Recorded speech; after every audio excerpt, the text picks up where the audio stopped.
The door locked from the outside with a sound like a coffin lid dropping.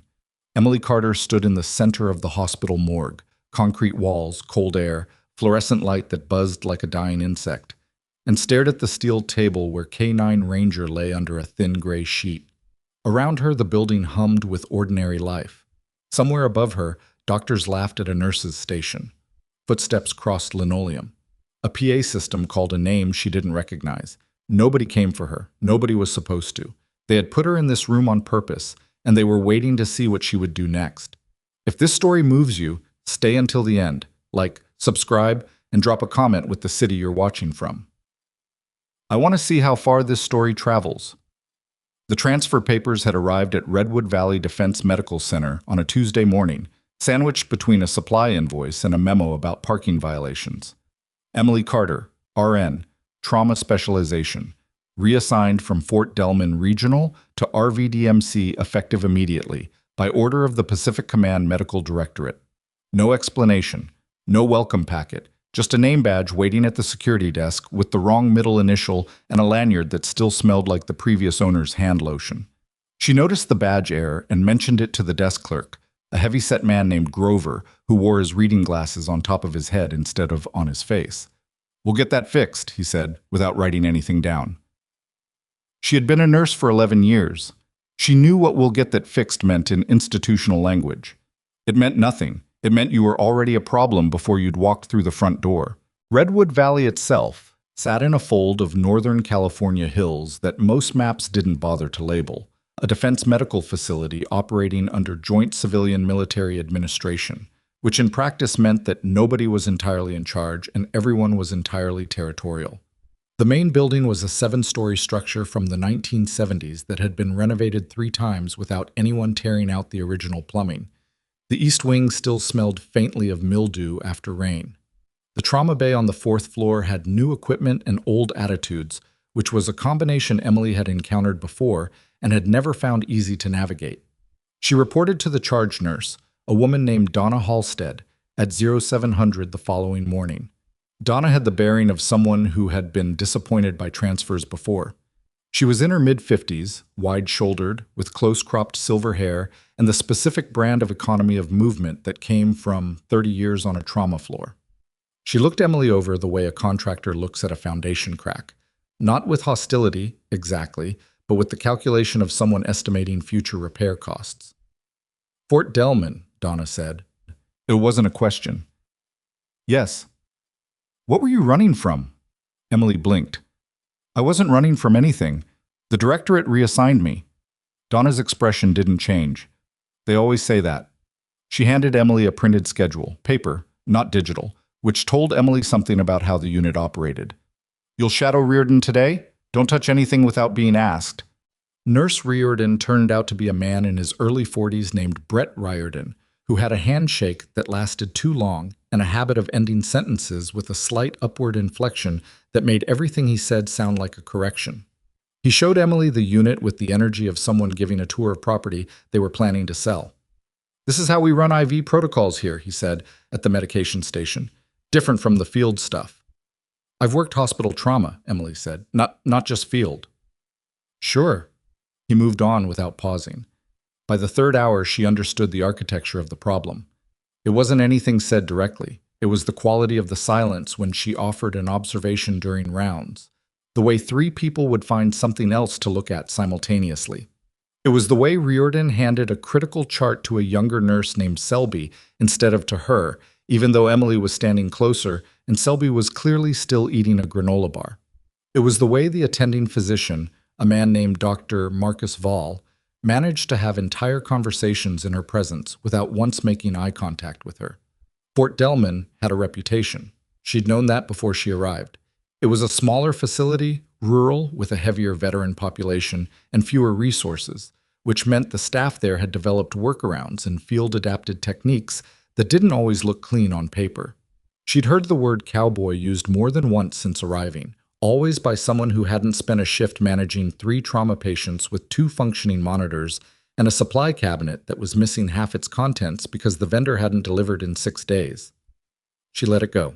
She'd let it go before, and she would let it go now, because picking battles in the first week of a transfer was a reliable way to lose every one of them. What she couldn't entirely let go was the third afternoon. It started with a dog. Canine Ranger had been a German Shepherd, 11 years old at the time of his death, which in service dog years was something like a decorated general at 80. He had served 3 overseas rotations attached to an infantry unit, then 2 years at a stateside facility as a patrol and detection animal, and finally 18 months at RVDMC in a therapy and facility capacity before a series of health complications, degenerative joint disease layered on top of a heart condition, had led to a quiet euthanization 3 days earlier. His remains were in the basement morgue, awaiting transport to a military canine burial site in Oregon. Emily learned about Ranger the same way she learned most things at RVDMC, by accident and in pieces. She overheard Riordan telling Selby something about the dog situation in the break room, and then both of them laughed the kind of laugh that meant they thought the subject was already resolved. The request came to her formally at the end of her shift, written on a half sheet of paper with a routing stamp that indicated it had passed through 3 administrative desks before landing with her. She was to report to the basement morgue at 06:30 the following morning, verify the condition of the remains, maintain proper documentation, and ensure chain of custody was intact until the transport team arrived sometime in the late afternoon. A 12-hour hold minimum. There was a handwritten note at the bottom, signed by Donna Halstead. Given your field background, we thought this assignment would be appropriate. Emily read it twice. Then she folded the paper and put it in her scrub pocket and didn't say anything to anyone. Oh, the morgue at RVDMC was a different kind of cold than the cold of the upper floors. It was the cold of deliberate construction, reinforced doors, dedicated ventilation, temperature-controlled storage, and it carried with it the weight of the work it was designed to do. Emily had spent time in places like this before. Not enough to be comfortable, not so much that she was undone by it. She had learned, in a different season of her life, how to be still in spaces that other people found unbearable. She signed in at 0628. The overnight orderly, a quiet man named Franklin, who looked like he'd rather be asleep, showed her the relevant paperwork in the storage bay where Ranger's remains had been placed. "You need anything?" Franklin asked. "I'm fine. Transport's window is noon to 6. Could be any time in there." "I understand." Franklin looked at her for a moment with something that might have been pity or might have been recognition. She couldn't tell which. And then he went upstairs and the door clicked shut behind him. She stood alone in the room. The storage bay where Ranger lay was in the far corner, set apart from the human remains lockers in a section that had a small handmade sign. "Service animals," printed on a laminated card taped to the wall. Someone had put the card there at some point and nobody had bothered to remove it or replace it with anything official. She pulled on examination gloves. She opened the bay. Ranger was wrapped in a heavy canvas transport cover, standard military issue, forest green with a stenciled identification number on the side. His collar was still on, a wide leather service collar with a brass nameplate engraved with his designation number and the unit he'd served with. She had not expected the collar to still be there. Usually that kind of identifying gear was removed and cataloged separately. She checked the paperwork again. The collar was listed as present, to be transported with remains. The transport cover had not been sealed. She unfolded it carefully at the top, enough to see his face. His coat was still thick and well kept, which surprised her. She'd imagined, without consciously forming the thought, that he would look abandoned. He didn't. He looked like he was asleep. She refolded the cover and began working through the documentation checklist, which took about 20 minutes. When she finished, she sat on a metal folding chair someone had left near the bay, Franklin's chair probably, for overnight sits. And she looked at the collar. It wasn't that anything obvious called her attention to it. It was more that she was thorough by nature, and sitting still was not something she did comfortably, and the collar was something that could be properly cataloged if it hadn't been already. She picked up the transport documentation again. The collar was noted as present but not individually described. No measurements, no record of the nameplate inscription, no notation of condition. She got up and looked more carefully at the collar. The leather was old but well maintained. The brass nameplate was engraved clearly, K9 Ranger, 7 Alpha 316, MVRC. The stitching along the inner edge was a double-line military construction, tight and even. But at the back of the collar, where the adjustment buckle sat, The leather was slightly thicker on one side than the other, not from wear, but from construction. The seam there was not a stress seam. It ran in a direction that didn't follow the natural tension lines of the collar material. Emily turned the collar over in her gloved hands. The seam gave way under slight pressure, not tearing, not forcing, but opening along a line that had been designed to open. A thin interior pocket, perhaps 4 centimeters by 8, sewn into the inside face of the leather. Inside, a brass key, small, the kind used for a padlock or a lockbox, with a number stamped on its bow. And a folded piece of paper, the size of a business card when folded, that had been folded and unfolded enough times that the creases were beginning to separate. She unfolded it. The handwriting was compressed and deliberate, the kind of writing trained by someone who had learned to communicate in small spaces. 6 lines. No salutation, no signature. A location designation, a storage unit number at a facility she didn't immediately recognize, and 4 words beneath it that stopped her cold. Don't let them erase this. She photographed everything with her phone before touching anything else. Then she replaced the paper in the pocket, left the key in her gloved palm, and sat back down on Franklin's chair. She thought about a number of things in that moment, and the thinking was not clean or organized the way people imagine thinking is when they describe it afterward. It was jagged. It caught on itself. She thought about why a working dog's collar would have a hidden pocket. She thought about the phrase, "Don't let them erase this," which was not a casual phrase. It was a specific one, the kind of phrase someone writes when they are afraid something will disappear and they believe someone will eventually find it and act on it. She thought about the fact that she was in a basement, alone, and that the people who had put her here had been laughing about it upstairs. She thought about that last thing for a long time. Then she stood up, documented the collar fully in her own handwriting on the back of the paperwork sheet, sealed the documentation in an envelope from the wall dispenser, and began thinking about the storage facility designation on the note.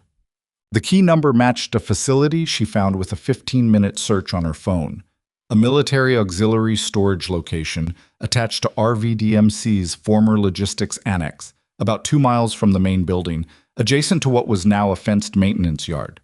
The annex had been decommissioned in a partial facility restructuring 8 years earlier.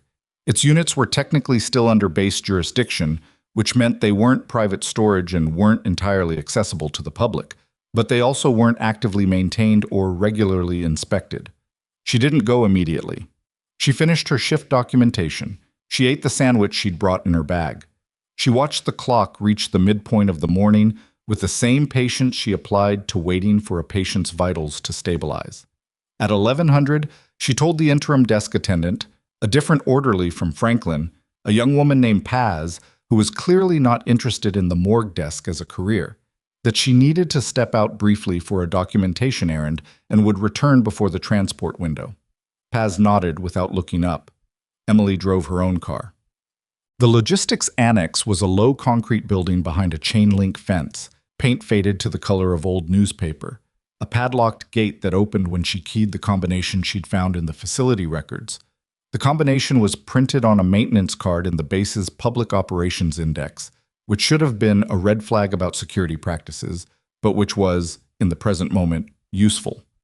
The storage units were inside the building, a row of 12, numbered in stamped metal. Unit 7. The key fit.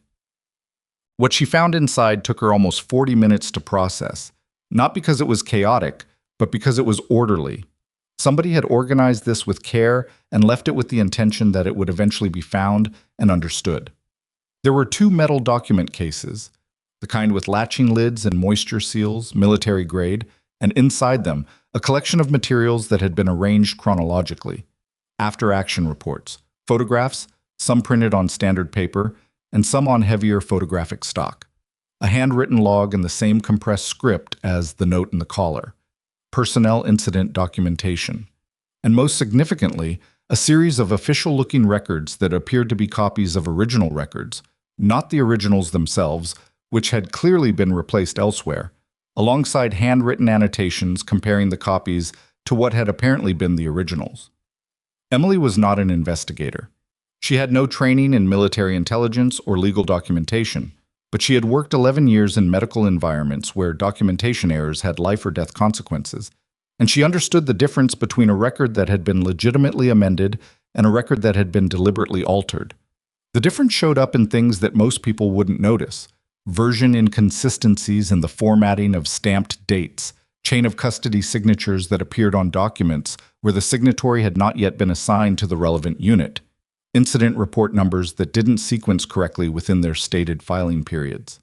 She photographed everything, both cases, every page of the log, every annotation.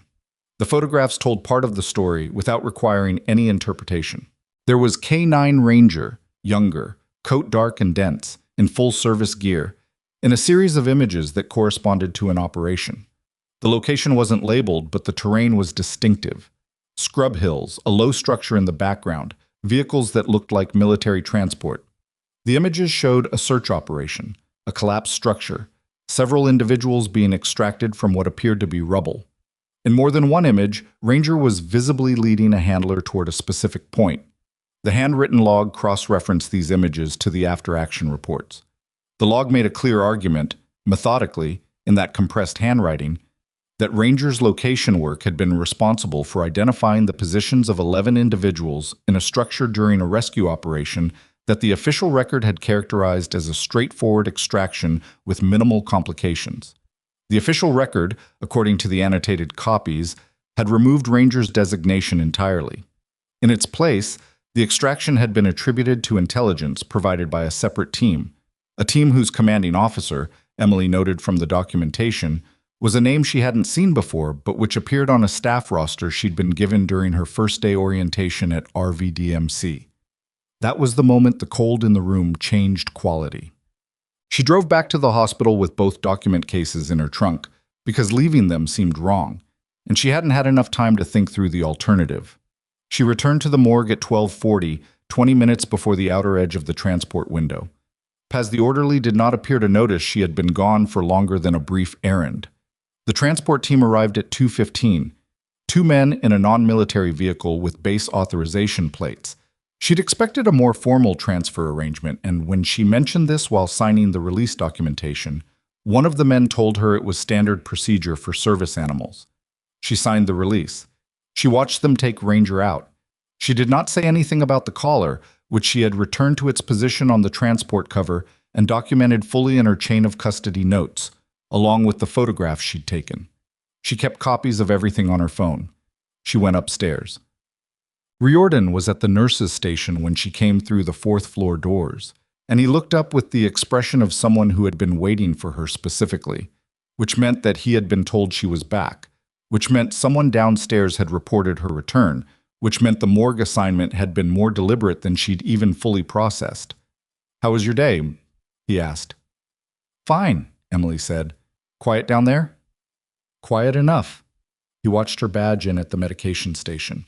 "You know, we weren't sure you'd be comfortable with it. Given what?" He made a vague gesture. "The field medical thing. Sometimes people get attached." She looked at him steadily. "I was fine." "Good." He turned back to his chart. She sat down at the documentation station and began writing her shift notes with the same care she gave every document she produced. She was aware of her own pulse, which was elevated, not from fear, but from the specific physiological state that accompanied the recognition that something large was moving into position around her, and that she was not yet certain which direction it was moving from. She uploaded the morgue photographs to her personal encrypted cloud storage from the bathroom, using the hospital's guest Wi-Fi on her personal phone while the unit held shift change. She sent a message to a number she hadn't used in over 2 years, a short message, 7 words. And then she put her phone in her bag and went back to the station. By the end of the shift, 3 people had found reasons to walk past her workstation without actually stopping, and Donna Halstead had appeared in the doorway of the documentation room once, briefly, and then left without speaking. The hospital had the feeling, by the time Emily walked to her car in the parking structure, of a building that was breathing differently than it had been that morning. She drove to her temporary housing, an extended stay unit 15 minutes from the base, and sat at the kitchen table with the 2 document cases open in front of her and ate a protein bar she didn't taste. She thought about the handwriting in that log. Compressed, deliberate, trained. The handwriting of someone who had understood they might not be available to explain this themselves. and who had counted on the person who found it being able to read what it meant. She thought about what a dog with an erased service record meant for the people who erased it. She thought about the name on the staff roster that matched the name in the documents. The commanding officer who had received credit for an intelligence assessment that, according to the annotated records in front of her, had not come from intelligence at all, but from an 11-year-old German shepherd working in rubble and smoke while everyone else waited at the perimeter. Her phone lit up on the table.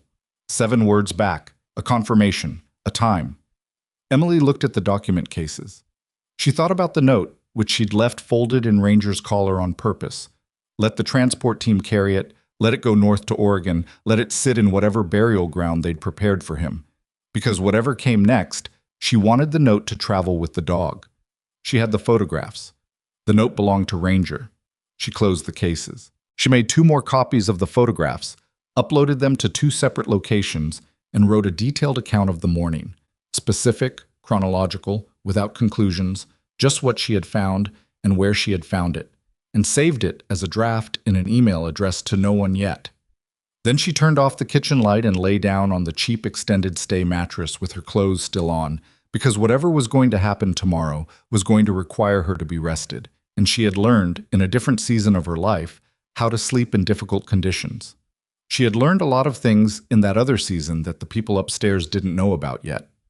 Outside, the Northern California hills were dark, and the Redwood Valley Defense Medical Center sat glowing in its fold of terrain like something waiting to be seen clearly for the first time. Her phone lit up again. This time, it wasn't the number she'd messaged. This time, it was a base security notification, an automated alert from the RVDMC Facility Management System, the kind that went out to anyone with a valid access credential, informing her that the logistics annex adjacent to the maintenance yard had reported an unauthorized access event, and that security personnel would be conducting a review of keycard and manual entry logs for the past 48 hours. Emily stared at the notification for a long time. Then she set the phone face down on the mattress, closed her eyes, and did not sleep as easily as she had expected. The security notification sat face down on the mattress, and Emily stared at the ceiling for the next 2 hours without closing her eyes once. She ran the math. The annex access log would show a manual entry, her combination entry through the gate, not a keycard swipe, because the gate used a mechanical combination lock, not an electronic reader, which meant the alert was triggered by something else. Either a motion sensor she hadn't noticed inside the building, or someone had checked on the unit after she left and found the door relocked but disturbed, and this was the possibility that made her jaw tighten. Someone already knew about Unit 7 and had the storage location under some form of monitoring. If it was a motion sensor, the alert was automated and non-specific. Security would log it, check it against the entry records, find no keycard activity, and either investigate or file it as a system glitch depending on how busy they were and how much they cared about a decommissioned annex. If someone had checked on the unit, they now knew someone had been inside. She sat up at 0300 and made coffee in the extended stay unit's small machine that took 4 minutes to produce something that tasted like heated anxiety. And she sat at the kitchen table with the document cases and went through everything again, this time not photographing but reading. Actually reading, with the kind of attention she used to give to a critical patient's chart when she suspected something had been missed. The handwritten log was 63 pages. She counted them. The handwriting never varied. Same compression, same angle, same deliberate pace throughout. Whoever had written this had written all of it in sustained sessions, not over years of sporadic entries but in concentrated periods. The ink color was consistent. The pen pressure was consistent. This was a record assembled in a hurry by someone who believed they had a narrow window. By the time she reached page 41, she had identified the author. Not by name, there was no name anywhere in the log, but by the nature of the detail. The medical observations. The specific language used to describe Ranger's behavior during the rescue operation. The way the dog had indicated a location, the body language cues, the pause and redirect pattern that the handler had followed. This was written by someone with animal behavior training, layered on top of operational experience. The handler. This had been written by Ranger's handler. The handler whose name did not appear in the official after-action report at all. She found the name in the personnel photographs. One image had a handwritten notation on the back, in different ink, but the same compressed script. Sergeant D. Voss, K9 Unit 7 Alpha, Ranger's handler. Transferred out 6 weeks after the operation. She searched the name on her phone. It took 11 minutes. Staff Sergeant David Voss had died in a vehicle accident on a base access road in Nevada, 14 months after the date on the photograph. The accident report was a 2-line item in a base incident log she found through a public military records index. No further detail. No follow-up coverage. Emily set her phone down on the table. She sat with that for a moment. Then she picked the phone back up and sent a second message to the number she'd contacted earlier. Longer this time. 3 sentences. She slept for 90 minutes between 0430 and 0600, which was less than she needed and more than she'd expected. She showered, dressed in clean scrubs, ate half a protein bar, and drove to RVDMC in the gray pre-dawn light with the document cases locked in her trunk under a folded emergency blanket. The morning started wrong in a way she felt before she could identify its source. It was the parking structure. Her assigned badge access level was Tier 2, which meant she could park on levels 2 through 4. When she badged in at the ground floor reader, the reader flashed red once and then green, a sequence that shouldn't happen because the initial red indicated a rejection followed by an override, which meant her badge level had been queried against a modified access list and then manually cleared.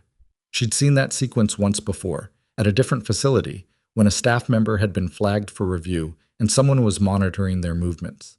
She parked on level 3. She sat in her car for 60 seconds, watching the mirror. Nothing moved. She went inside. Donna Halstead was waiting near the elevator bank on the 4th floor, which was unusual for 0645. Donna was a unit person, not a corridor person. She managed from the station, not from the approaches to it. Emily. Donna used her first name, which she hadn't done since the first day. Morning, Emily said, and kept moving toward the station. I need to talk to you before you start. Emily stopped. Okay. Not here. Donna tilted her head toward the consultation room at the end of the corridor, a small room with a glass door and a round table, used for family conversations and performance reviews. The glass had a frosted stripe across the middle that provided partial privacy. Emily followed her. Inside, Donna sat down. Emily remained standing, which she did deliberately, because sitting in these conversations carried an implicit signal of subordination that she wasn't prepared to offer. There's been a question raised, Donna said, about your assignment yesterday. The morgue assignment. The morgue assignment. Donna folded her hands on the table. Her knuckle on her left index finger was swollen. Arthritis, Emily noted, not relevant. Specifically about whether you left the facility during your shift. I stepped out for a documentation errand and returned before the transport window. You were gone for nearly 2 hours. I wasn't tracking exact time. That was a precise lie, and she delivered it flatly. Is there a complaint? There's a question. Donna met her eyes. From administration. Which specific administrative office? Donna's jaw shifted slightly. I'm not at liberty to say. That's an unusual qualification. Emily pulled out the chair across from Donna and sat down after all. Not because she'd changed her mind about the signal, but because sitting required Donna to look at her at a sustained level, and Donna clearly found that difficult. Is this a formal performance review? It's a conversation. Then I'm fine having a conversation. I stepped out, I completed my assignment, I returned before transport. Everything in the morgue was documented. Is there a discrepancy in the documentation? Donna paused in a way that told Emily the answer was no. I need you to be available this afternoon, Donna said finally. Dr. Vall wants to speak with you. I'm on the floor from 7 to 3. After 3. All right. Donna stood and the conversation was apparently over, but she paused at the door. Emily, she said it carefully, I want to be straightforward with you. There are things at this facility that have a history.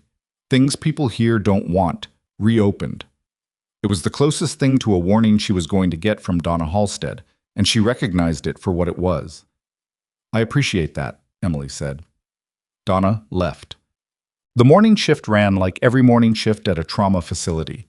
Concentrated, relentless, with the kind of rhythm that left no space for anything except the immediate. She worked 2 chest wound follow-ups, assisted on a complicated dressing change for a burn patient on the surgical transition unit, and spent 40 minutes managing a hypotensive episode in Bay 3 that resolved by itself once the correct IV line was identified, which she identified because she took the time to check the secondary drip rate rather than assuming the primary line was the issue.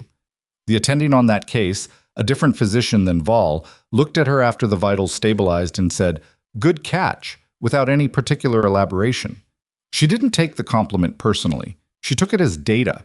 This doctor was not part of whatever was operating in the administrative layer above her. At 1100, Reardon appeared at her elbow while she was charting. "Heard you had a chat with Donna this morning," he said. "I've had a lot of chats with Donna. She's the charge nurse." "This morning specifically." "She had a question about my documentation yesterday." Emily kept her eyes on the screen. "I answered it."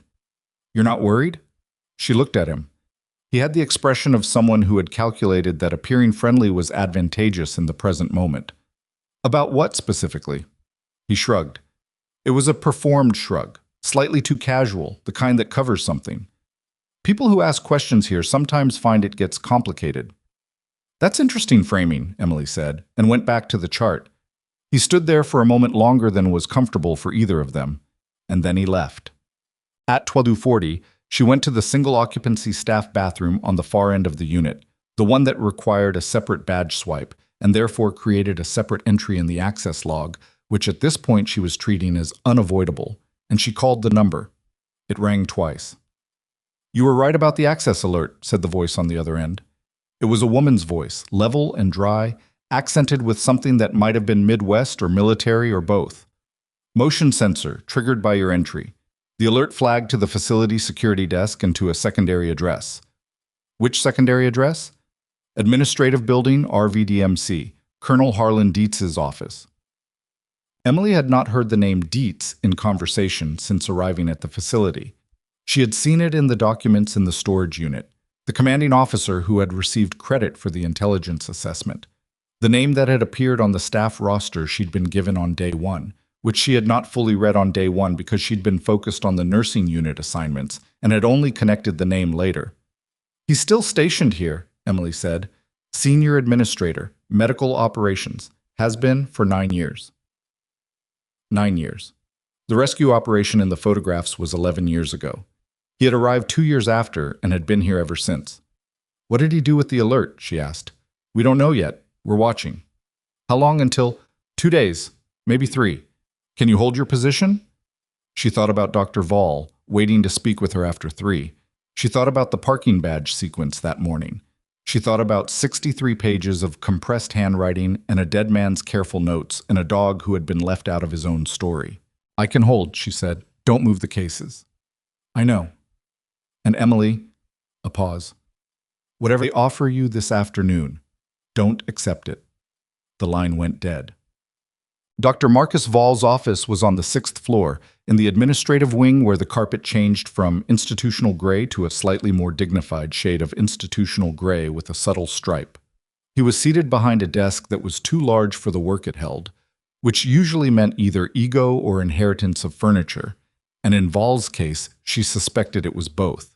He was a precise-looking man in his late 50s, with the posture of someone who had once been athletic and was no longer but retained the physical self-consciousness of that earlier era. His lab coat was clean, his desk had 3 framed photographs arranged at exact right angles to the desk edge. He indicated the chair across from him and waited for her to sit before he began. "How are you settling in?" he asked. "Fine," Emily said. "Good." He placed both hands flat on the desk, palms down, which was a dominant signal that she recognized as probably unconscious. "I want to be candid with you. I'd prefer that. Your work on the floor is not in question. The staff have noted your competence." He paused. "What we're concerned about is your understanding of how this facility operates. Can you be specific? Redwood Valley has a particular relationship with its history, with certain cases, certain records." He chose his words carefully, and the care itself was information. Staff members who are new sometimes encounter materials or situations that require context they don't yet have.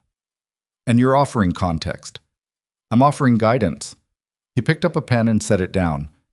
"The assignment you were given yesterday was administrative. It had no other purpose. If you encountered anything in the course of that assignment that seems unusual, the appropriate response is to route it through this office. Route what through this office? Any materials? Any concerns? I documented everything according to standard chain of custody protocol, Emily said. My notes are on file with the morgue log. Something moved behind his eyes. It wasn't anger, it was the recalibration that comes when someone realizes the conversation isn't going the direction they'd arranged it to go.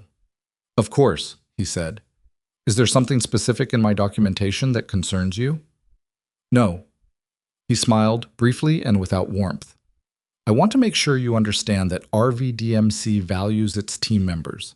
We have a strong internal culture.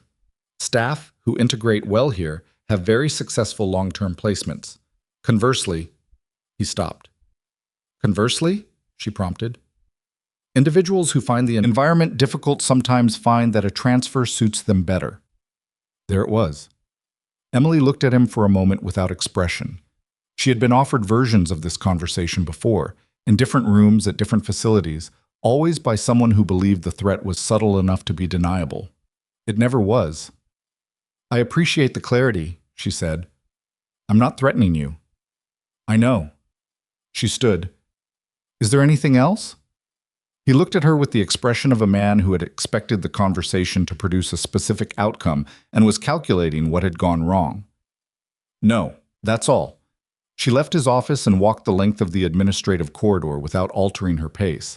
When she reached the elevator, she pressed the button and waited, and she did not look back, and she was very aware that the camera at the end of the corridor was recording her departure. She sat in her car in the parking structure for 12 minutes after her shift ended, watching the flow of staff leaving through the ground-level exit.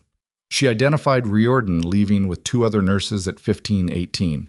She identified Donna Halstead at 15:31, walking to a gray sedan, speaking on her phone. She did not identify anyone she could connect to Dietz's office, but absence of identification was not absence. She drove a randomized route to her extended stay unit, 3 unnecessary turns, a gas station stop she didn't need, because she had driven this kind of route before in a different context, and the habit was still in her body. The cases were where she'd left them. She opened the log to page 41 again. She had been thinking about the timeline all day, in the way you think about a problem while your hands do something else. It sat at the edge of everything, never the center, because the center was occupied by patience and documentation and the specific texture of being watched. David Voss had written this log.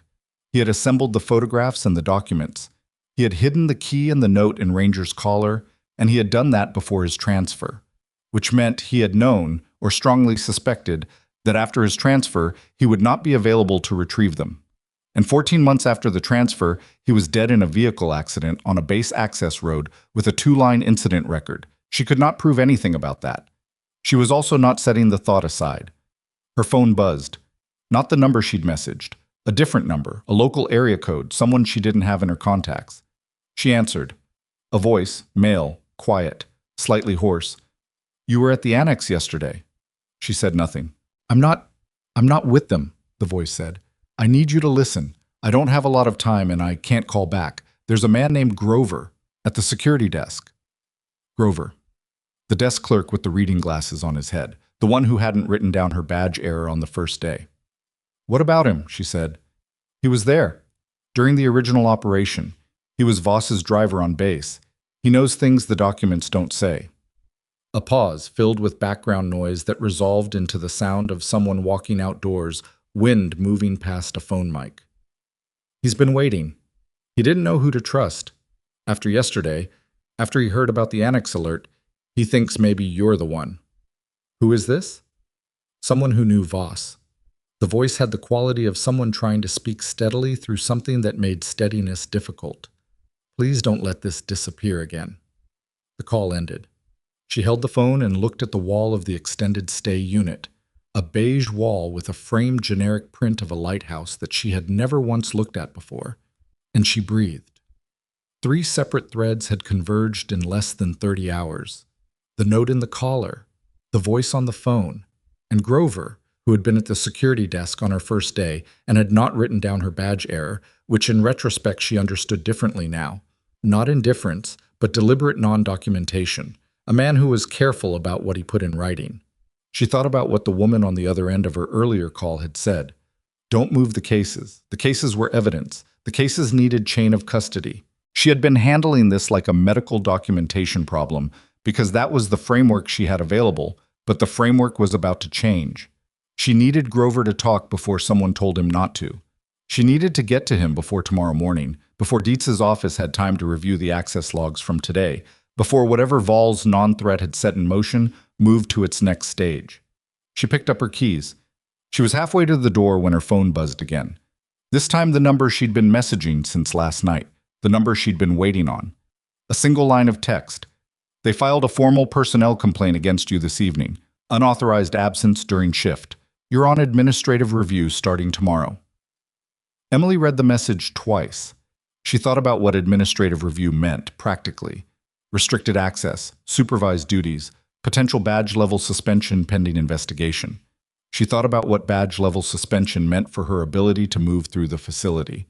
She thought about Grover, stationed at a security desk she would not be able to reach freely if her access was downgraded tomorrow morning. She had tonight. She put on her jacket and went out into the dark. The RVDMC security desk ran 24 hours with a rotating 3-person staffing cycle. Emily had learned this on day 1 because learning the operational rhythm of a new facility was habit. She did it the way some people counted exits in a restaurant, automatically, without deciding to. Grover worked the 0600 to 1400 shift on weekdays. She knew this because he had been at the desk every morning she'd arrived, and because the shift timing was printed on a public-facing staff directory posted near the main entrance that nobody ever read. Tonight was Wednesday. Tomorrow at 0600, Grover would arrive, and by 0800 at the latest, someone from Dietz's office would have reviewed the morning access logs and made a phone call. And whatever conversation Grover had been waiting to have for 11 years would become impossible. She didn't go to the facility. Not directly. She drove to the gas station 2 blocks from the main gate, a 24-hour place with a lit parking lot and a single camera positioned over the fuel pumps. And she sat in the lot for 4 minutes thinking about what she was about to do. Because acting without thinking was how people made irreversible mistakes. And she had made that kind of mistake once before in a different context and still carried the specific weight of it. What she had was a phone number for a man who had called her from an unknown local line. She could not call back. She had a name, Grover, and a shift start time of 0600. She had a physical description assembled from 2 days of passing the security desk. Heavyset, mid-60s, glasses on his head, moved with the specific economy of someone whose knees had been bad for years. She had no home address, no vehicle information, no secondary contact. What she did have was the RVDMC Public Staff Directory. The directory listed desk staff by first name and shift only, which was standard for security-adjacent roles. But the directory was a PDF posted on the facility's public information page, and PDFs retain metadata unless someone had deliberately scrubbed it, and this one had not been scrubbed. The document properties listed the file's author as G. Mabry, which was almost certainly the person who had created the original template, and the last editor as the same name, G. Mabry, Grover Mabry. She had a last name. The Redwood Valley area had a local county property index accessible through the public assessor's site. She had a name and a general age range. It took her 8 minutes sitting in the gas station parking lot to find a property listing. Grover A. Mabry, a residential address 4 miles from the facility. The property assessed at a value consistent with a single-story house, purchased 17 years ago. She drove there. The house was a small ranch style at the end of a cul-de-sac lined with identical small ranch styles, the kind of street built in the 1980s, with the optimistic assumption that everyone who lived there would also retire there. A light was on in the front room. A pickup truck, older, sat in the driveway. She parked at the curb, walked to the front door and knocked. The light in the front room shifted. A curtain moved. 30 seconds, then the door opened. Not fully, the security chain still engaged, a slice of Grover Mabry visible in the gap, reading glasses on his head, an undershirt, the look of a man who had been expecting this and still wasn't ready for it. "It's late," he said. "I know. I didn't have another option." He looked at her through the gap for a long moment. She could see the calculation happening. The same calculation she'd been running all evening, the same math of what can be trusted and at what cost. He unhooked the chain. The front room was orderly, and the way that rooms become orderly when someone lives alone and has stopped expecting company. Everything in its place, but the places had been arranged for function rather than appearance. A recliner facing the television. A small table with a lamp, a library book, a pill organizer. A shelf along the far wall with objects that had the quality of things deliberately kept. A challenge coin, a folded photograph, a small metal item she couldn't identify from across the room. He didn't offer her anything. He sat down in the recliner and looked at her standing in the middle of the room with the expression of someone who had rehearsed a conversation so many times that the actual arrival of it felt both overdue and wrong. "You were in the annex," he said. "Yes." "You found the cases?" "Yes." He exhaled through his nose. It was a long, controlled breath, the kind used to regulate something that wanted to be less controlled. "Voss told me he put them there, 6 weeks before the transfer. He told me the combination and the unit number, and he said that if anything happened to him, he'd left something in Ranger's collar that would point someone in the right direction. He said the right person would find it." "He knew something was going to happen to him," Emily said. "He didn't know. He suspected. He wasn't paranoid. He was thorough. There's a difference." Grover's jaw worked for a moment. He knew what he documented. He knew who it implicated. He understood that Dietz had resources and that Dietz had reasons. "Tell me about the operation." Grover looked at the shelf across the room, at the folded photograph. It was a rescue, collapsed structure in a training area, one of the forward staging zones they were using that season. There were 11 personnel trapped at varying depths, compromised oxygen situation in the lower levels. Ranger located 8 of the 11. Voss documented everything. The official after-action credited the rescue to Signals Intelligence from a separate team, a team that Dietz commanded. "But there was no Signals Intelligence," Emily said. "There was a Signals team. They were there, but they hadn't been operational for that sector. Equipment issue hadn't been resolved. They were essentially standing by. Ranger was operational. Ranger worked the site for 4.5 hours. Voss's documentation was complete and specific." He paused. "What the official record says happened and what happened are not the same." "Why did Dietz change it?" "Because if Ranger's role was officially documented, the after-action would have also had to document why the Signals team was non-operational that day. And the reason they were non-operational connected to a procurement failure, equipment that had been signed off as functional when it wasn't. That sign-off carried Dietz's signature." Emily was quiet for a moment. "So he buried the rescue to bury the procurement failure. He also buried it because the official credit boosted his unit's performance metrics for that quarter. There was a promotion review cycle happening. It was both. It was convenient on 2 levels simultaneously." Grover's voice was flat. This was a man who had been angry about this for 11 years and had run out of the energy that anger requires, which left something quieter and heavier. "Voss filed a challenge, twice. Both times it went nowhere. The second time he got the transfer notice inside a week. And you?" "I was a driver. I was there on the day. I signed a witness account for Voss's challenge filing." He looked at his hands. "After the transfer, a supervisor pulled me in and told me the account had been misfiled and was no longer part of the record. He said if I raised it again, there would be a review of my conduct during the operation." "What conduct?" "There wasn't any. That was the message." He looked at her. "I had a daughter in community college. I had this house. I had 11 years in and a pension I hadn't hit the threshold for yet." Emily didn't say anything to that. There was nothing useful to say. "I kept my head down," Grover said. "I got my pension. I took the desk job because it let me stay near where the records were, where Ranger had been. I don't know what I was waiting for. I think I was waiting for something to make it possible." "It's possible now," Emily said. "But I need everything you're willing to give me in writing, and I need it tonight." She left Grover's house at 0115 with a handwritten statement, 4 pages, signed and dated, in the same kind of careful specificity that characterized everything about how the people who had actually been present that day chose to document their experiences. She also left with the small metal item from the shelf, which Grover pressed into her hand at the door without explanation. It was a military dog tag. 1 dog tag, not 2. It had a number she recognized from the document cases. Ranger's designation, K9 Ranger 7 Alpha 316. Voss had it made for him, Grover said. They weren't standard issue for K9 units back then. He had it made privately. When Ranger was transferred to the stateside unit after the overseas rotations, Voss gave it to me because he thought maybe someone in the future would need it. He stopped. I don't know what good it does. It just seemed wrong to keep it. She put it in her jacket pocket. She drove back to the extended stay unit without the randomized route this time. The randomized route was for surveillance avoidance, and it was 0-100, and she was tired in a way that had moved past the threshold where operational caution was fully reliable.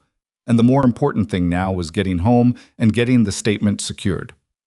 By 0200, she had photographed the statement and uploaded it to all 3 of her cloud locations. She wrote a new draft email, longer than the previous one, incorporating Grover's account with specific cross-references to the document case materials, and addressed it this time, not to one address, to 4. The first was the number she'd been messaging, the contact she hadn't named out loud because naming it felt premature. The second was a JAG office contact she'd been given years ago and had never used, which she hoped still worked. The third was a military records advocacy organization that handled K9 service documentation disputes. The fourth was a federal investigative oversight address that she found in 40 minutes of searching and couldn't fully verify, but included on the basis that incomplete coverage was better than no coverage. She did not send the email. She saved it as a draft, because sending it immediately without the authorization of the contact who had told her to hold position felt like a unilateral move she wasn't ready to make. The contact had said 2 to 3 days. She had moved faster than anticipated, and she needed to communicate that, not act around it. She messaged the number. Grover talked. Written statement. Signed. I have it. Also flag. Admin review starts tomorrow morning. Access may be restricted. What do I do with shift? She lay down on the mattress with her jacket still on. The response came at 0312, which meant someone was awake and monitoring. Report is normal. Restricted access is better for us right now. Less visible. Don't approach Grover again. Investigators arrive in theater in 36 hours. 36 hours. She read the word investigators and felt something shift in her chest. Not relief, not satisfaction, more like the moment in a long procedure when you can see the outcome but still have an hour of work ahead, and any one of those minutes could go wrong. She slept. The administrative review notification was waiting in her facility email at 0620 when she arrived. It was 2 paragraphs, formal language, signed by an administrative director she hadn't met. Her badge access had been reduced to Tier 1, ground floor, main clinical areas, no lateral wings, no administrative floors. She was assigned to a supervised caseload on the trauma floor under direct attending oversight. Her shift would proceed normally, but all documentation required co-signature from the supervising attending. The attending assigned to supervise her was not Val. It was the physician from Bay 3 the previous morning, the one who had said good catch without elaboration. His name was Dr. Theo Rask, 43, burn and trauma specialty, who appeared at the nursing station at 0700 and read the review notification with the expression of someone who had been handed an administrative task they considered beneath the situation. This is a lot of protocol for a documentation dispute, he said, not to her specifically, more to the air between them. I agree, Emily said. Rask looked at her with the measuring quality she was beginning to identify as his default expression. You're competent. I saw that yesterday. I'm going to treat this as a formality, and I expect you to keep doing your job. That's my plan. Good. He put the notification down. Bay 2 has a vascular repair follow-up that's been flagged for close monitoring. Walk me through your assessment protocol. She walked him through it.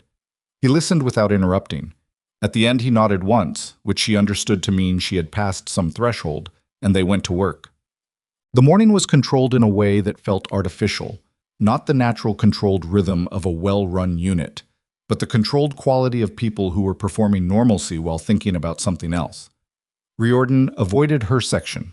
Selby made eye contact once and then didn't again. The unit had the specific texture of a room where a conversation has just ended, and the people in it are deciding whether to resume it. At 10:20, an event changed the texture entirely.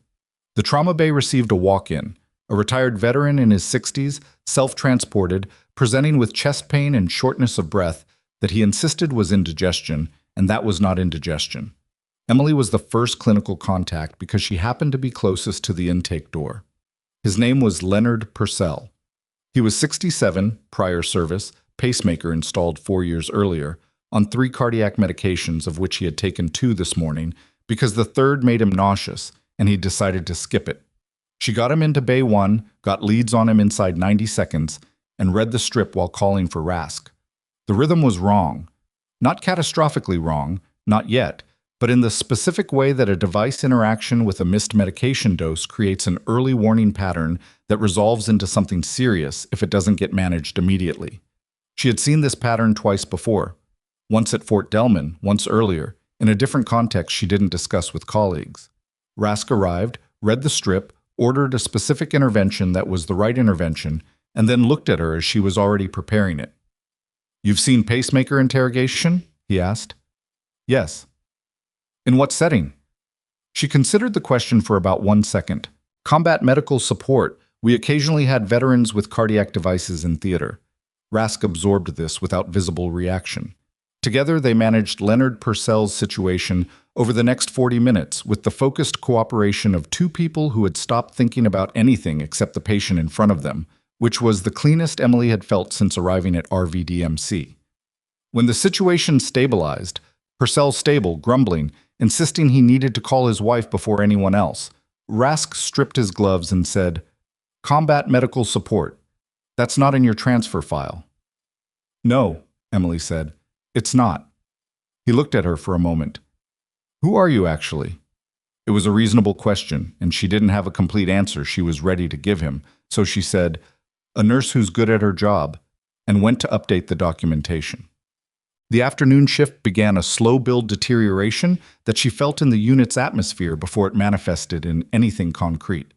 At 13:40, Donna Halstead appeared on the floor and had a low-voiced conversation with Riordan that ended with Riordan looking at his phone.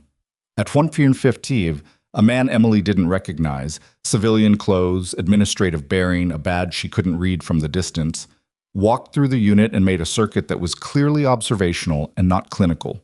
She documented everything she could document and stayed at her station. At 1500, 20 minutes before her shift end, Rask appeared at her elbow with a quality of quiet urgency that was different from his normal manner. "I need to tell you something," he said low, "and I need to say it here, not in a room." "Okay."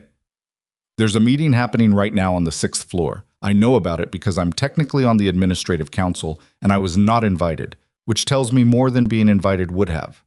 He kept his eyes on the chart in front of him, not on her.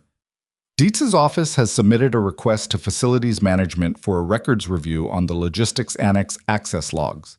They're trying to establish unauthorized entry for a personnel action. Against me. Against you, and potentially against anyone they can connect to you." A pause. "If there's something in that annex that someone wants not to be found, they're moving toward a position where they can claim it was improperly accessed and therefore inadmissible or disputable." Emily understood the tactic immediately. It was the same tactic she'd have used if she were on the other side. Discredit the discovery by discrediting the discoverer. If she could be established as having made an unauthorized entry, anything she'd found in that annex could be framed as evidence obtained in violation of facility regulations, which in a military administrative context created enough ambiguity to delay and potentially derail any formal process.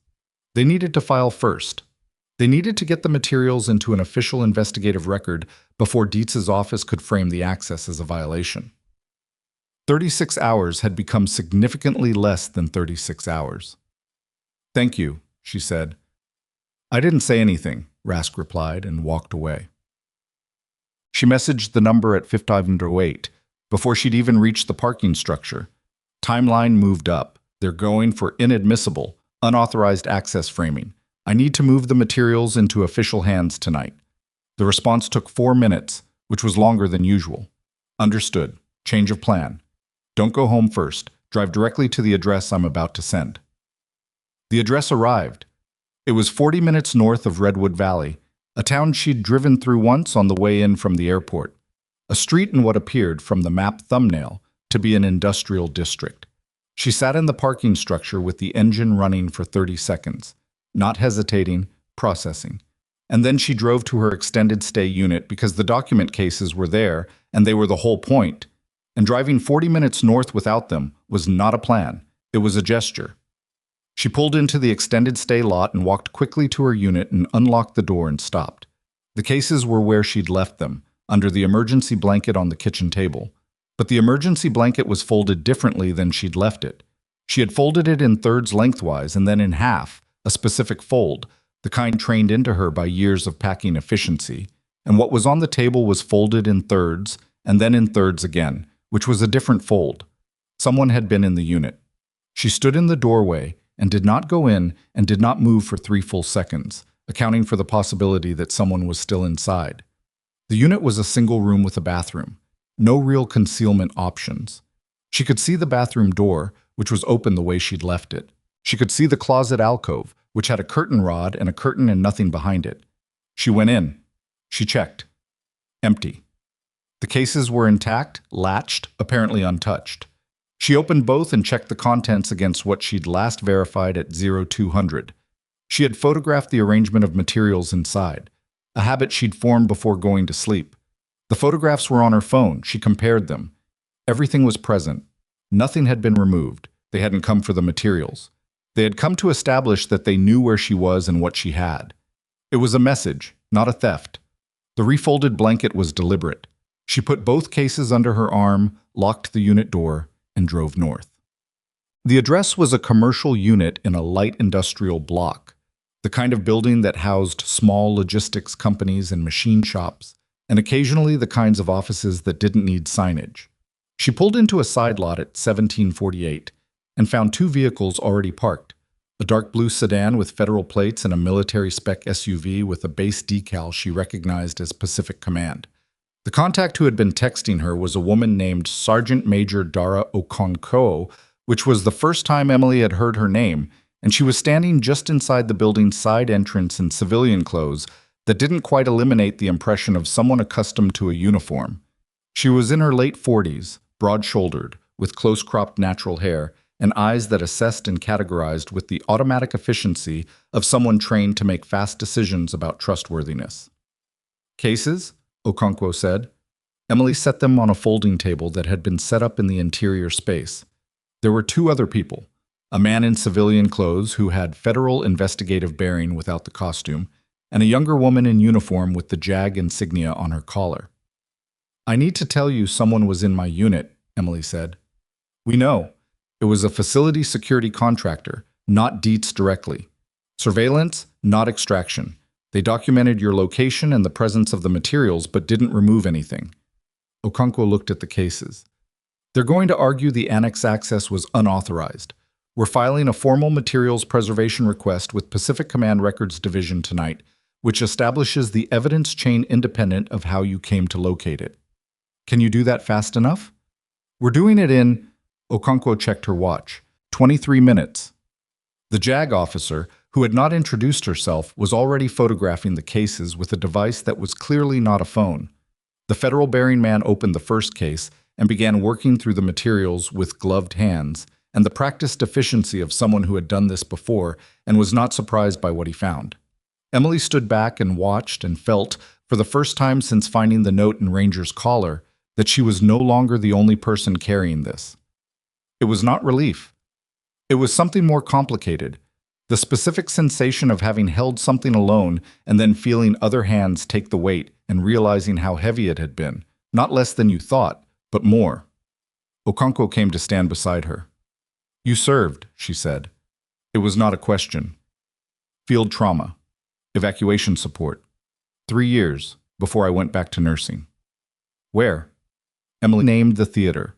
Okonkwo nodded once, in the way that people who have been to the same places nod when a location is named. Recognition without sentimentality. "Voss's log is comprehensive," Okonkwo said. "We've reviewed the photographs you sent. The procurement failure connection is the critical piece. That's what he was protecting." She paused. "Dietz has been in Medical Operations Administration for 9 years. He's overseen procurement approvals for the Pacific Command Medical Network for the last 4. If the original failure was covered, the cover gave him a baseline, a way of operating." You think there's more than the one operation, Emily said. I think 9 years is a long time for someone to stop at one. Emily looked at the JAG officer working through the documents, at the federal agent who had stopped at a specific page and was making a note, at the two metal cases sitting open under fluorescent light in an anonymous industrial building, 11 years after a German shepherd had found 11 people in the dark. There's a man named Grover Mabry, she said. He was Voss's driver. He gave me a signed statement last night. It's in the photographs I sent. We have it. We'll bring him in formally tomorrow. Okonkwo looked at her. You did good work. The way you handled the chain of custody, the documentation, it's cleaner than most trained investigators manage. I've done a lot of documentation under pressure, Emily said. I know. Okonkwo's voice shifted slightly. Not warmer exactly, but with a different quality, something acknowledged between them. We're going to need you in position tomorrow. At the facility. On shift. I'm on administrative review, restricted access. That's fine. We need you visible, in the building, operating normally. What we don't need is for Dietz's office to see any gap in your presence that they can characterize as flight. She paused. Can you do that? Yes. Whatever they say to you tomorrow, whatever they offer or threaten, you don't respond. You work your shift. You go home. You wait for my message. Emily nodded. She drove back toward Redwood Valley an hour later with empty hands. No cases, no documents, everything transferred. And the night was very dark on the highway, and the hills were shapes she couldn't see the edges of. And somewhere in Oregon, in a military burial ground she had never visited, a German shepherd was in the ground with a note in his collar that she had left there on purpose because it seemed right. She was 40 minutes from the extended stay unit when her phone lit up in the cup holder, not Okonkwo's number, the facility number. RVDMC main line, which Giki Setsum A line, which did not call staff at 20:34 on a Wednesday evening for ordinary reasons. She answered, Carter. The voice was Donna Halstead, and Donna Halstead sounded like someone who had been handed a phone and told to make a call she did not want to make. There's been an incident at the facility. I need you to come in. What kind of incident? A pause. Grover Mabry collapsed at his residence this evening. Paramedics brought him here. He's in the ICU. The road in front of her went very quiet. What happened? Emily said. Cardiac event. They're not sure of the cause yet. Another pause, and this one had something in it that Donna was trying to keep out of it and was not entirely succeeding. He was asking for you, apparently. When the paramedics brought him in, he was asking for you by name. She was back on the highway before Donna finished the sentence. The drive took 31 minutes instead of 40, because at 20:34 on a Wednesday, the road north of Redwood Valley was mostly empty, and Emily drove with the specific focus that emergency navigation required. Not reckless, but without the ordinary margins people maintained when time wasn't a factor. She thought about Grover Mabry the whole way, not about what his collapse meant strategically, not yet, but about the man himself. The pill organizer on the small table, the folded photograph on the shelf, the way he'd pressed Ranger's dog tag into her hand at the door like he was transferring something he'd been holding too long. She thought about the timing. Okonkwo had said the surveillance contractor had visited her unit earlier that evening, documented her location, documented the materials. If the same contractor, or someone connected to the same operation, had also identified Grover as a link in the chain, his visit to her had not gone unnoticed. His signed statement had not gone unnoticed. A cardiac event. They're not sure of the cause yet. She drove faster. The RVDMC emergency entrance was lit. The way hospital emergency entrances always were, aggressively, indifferently, the light designed for function rather than comfort. She badged in at the side door, said, Tier 1 access still worked at the emergency entry, which was ground level and within her restricted scope, and took the stairs to the ICU on the third floor rather than the elevator, because the elevator required a secondary badge swipe that would log her floor destination, and she didn't want that in the system yet. The third floor ICU had a nurse's station at its center, a cluster of monitored bays arranged in a semicircle, and the particular density of quiet that surrounded critical patients. Machinery sounds, low voices, the occasional alarm that was silenced quickly and professionally. The night charge was a nurse named Ambrose, whom she hadn't interacted with before, a lean man in his 40s who looked up from his station when she pushed through the double doors. "Mabry," she said, "I was called in." Ambrose checked his screen. "Bay 6, Dr. Rask is with him." She stopped. "Rask is here?" "He was on late rounds when they brought Mabry in. He stayed." She went to Bay 6. Grover Mabry looked diminished in the way that large people sometimes look when horizontal and attached to monitoring leads. Smaller than his actual size, reduced to component parts. He was conscious, barely, his eyes at half-mast, his color poor. An oxygen cannula sat under his nose. The cardiac monitor above him showed a rhythm that was irregular but not immediately dangerous. She read it in the first 2 seconds without meaning to. Rask was at the bedside making a note. He looked up when she came in, and his expression carried the particular quality she'd seen once before from him. Measurement, assessment, information being filed. "His potassium was critically low," Rask said, keeping his voice below the noise threshold of the monitoring equipment. Combined with a blood pressure spike documented by the paramedics on scene, the combination produced the arrhythmia. "Was he on a potassium supplement?" Emily asked. "Not listed in his medication record, but there's a prescription from 8 months ago, potassium chloride, written by a physician whose name I don't recognize, that isn't in his current RVDMC file." Rask paused. "His primary care is through this facility. That prescription should be in his file." It had been removed from his file. She understood this without saying it, and she could see from Rask's expression that he understood it too and was choosing, in this moment, to document rather than speculate. "What's his current status?" Emily asked. "Stable. The arrhythmia resolved with magnesium and potassium replacement. He's going to have a rough night, but he's not in immediate danger." Rask capped his pen. "He was asking for you when they brought him in, repeatedly. The paramedics noted it." Grover's eyes opened more fully. He found her face, and something in his expression shifted. Not relief exactly, but the specific relaxation of someone who has been waiting in a difficult place and has finally seen a landmark they recognize. "Carter," he said. His voice was rough, stripped down. "I'm here." "Did you—" "The cases. They're safe. They're in official hands." His eyes closed for a moment. When they opened again, some of the tension had left his jaw. "There's more," he said. "Grover, you don't need to—" "There's more." He was quiet, but insistent, the insistence of someone who had been carrying something longer than his body could sustain. Voss wasn't the only one who documented it. There was a medic. On the day. A woman. She filed her own incident report through the medical unit, not the command chain. Field medical report, separate routing. He paused for breath. The monitor above him registered the effort. "Her name was Sergeant Audra Wills. She's out now, civilian. Last I heard, she was in Tacoma." Emily looked at Rask. Rask was writing. "The field medical report would have gone through a different office than the command after action," Grover continued, each sentence arriving with a gap behind it. "Dietz altered the command record. But the medical routing, different chain, different archive. If it wasn't destroyed, it's sitting in the Pacific Command Medical Records Office." He stopped. Voss knew about it. He mentioned it in the log. "Page 53, Emily said quietly, because she had read the log twice, and the reference to a field medical unit routing was something she had noted without yet understanding its full significance. Grover's eyes found hers again. "That's the piece they couldn't easily reach.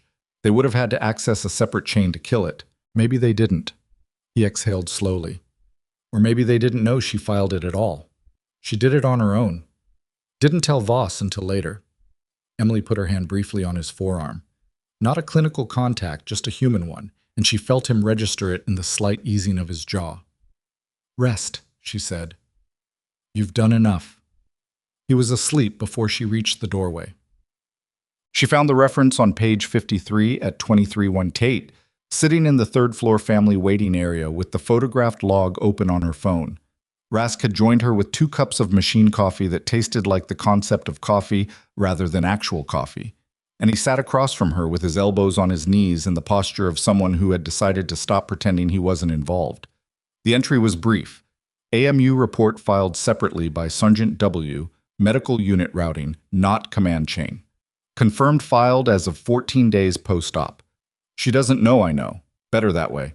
Voss had protected his source by not naming her in the log, but Grover had known because Voss had told him privately, and Voss had trusted Grover with the name the same way he'd trusted him with the annex combination, carefully, verbally, without written record. The Army Medical Unit Archive is a separate record system from command operations, Rask said. He was reading the entry over her shoulder at an angle that wasn't intrusive but was clearly intentional. If a field medical report was filed through that chain 11 years ago, it would be in the Pacific Command Medical Records Repository. That's a federal medical archive, not base jurisdiction. Dietz doesn't control it, Emily said. Dietz has no authority over it. None. It's a different chain entirely. Rask picked up his coffee, looked at it, set it back down. If that report exists and still has Ranger's designation in it, an independent account from a medic who filed through a completely separate channel, that's not supplementary evidence. That's corroboration that stands entirely on its own. Emily messaged Okonkwo at 2331. Grover gave me a name, Sergeant Audra Wills, now civilian, possibly Takma. Filed an independent field medical report through AMU routing post-operation. It may be in the Pacific Command Medical Archive. Page 53 of the log references it.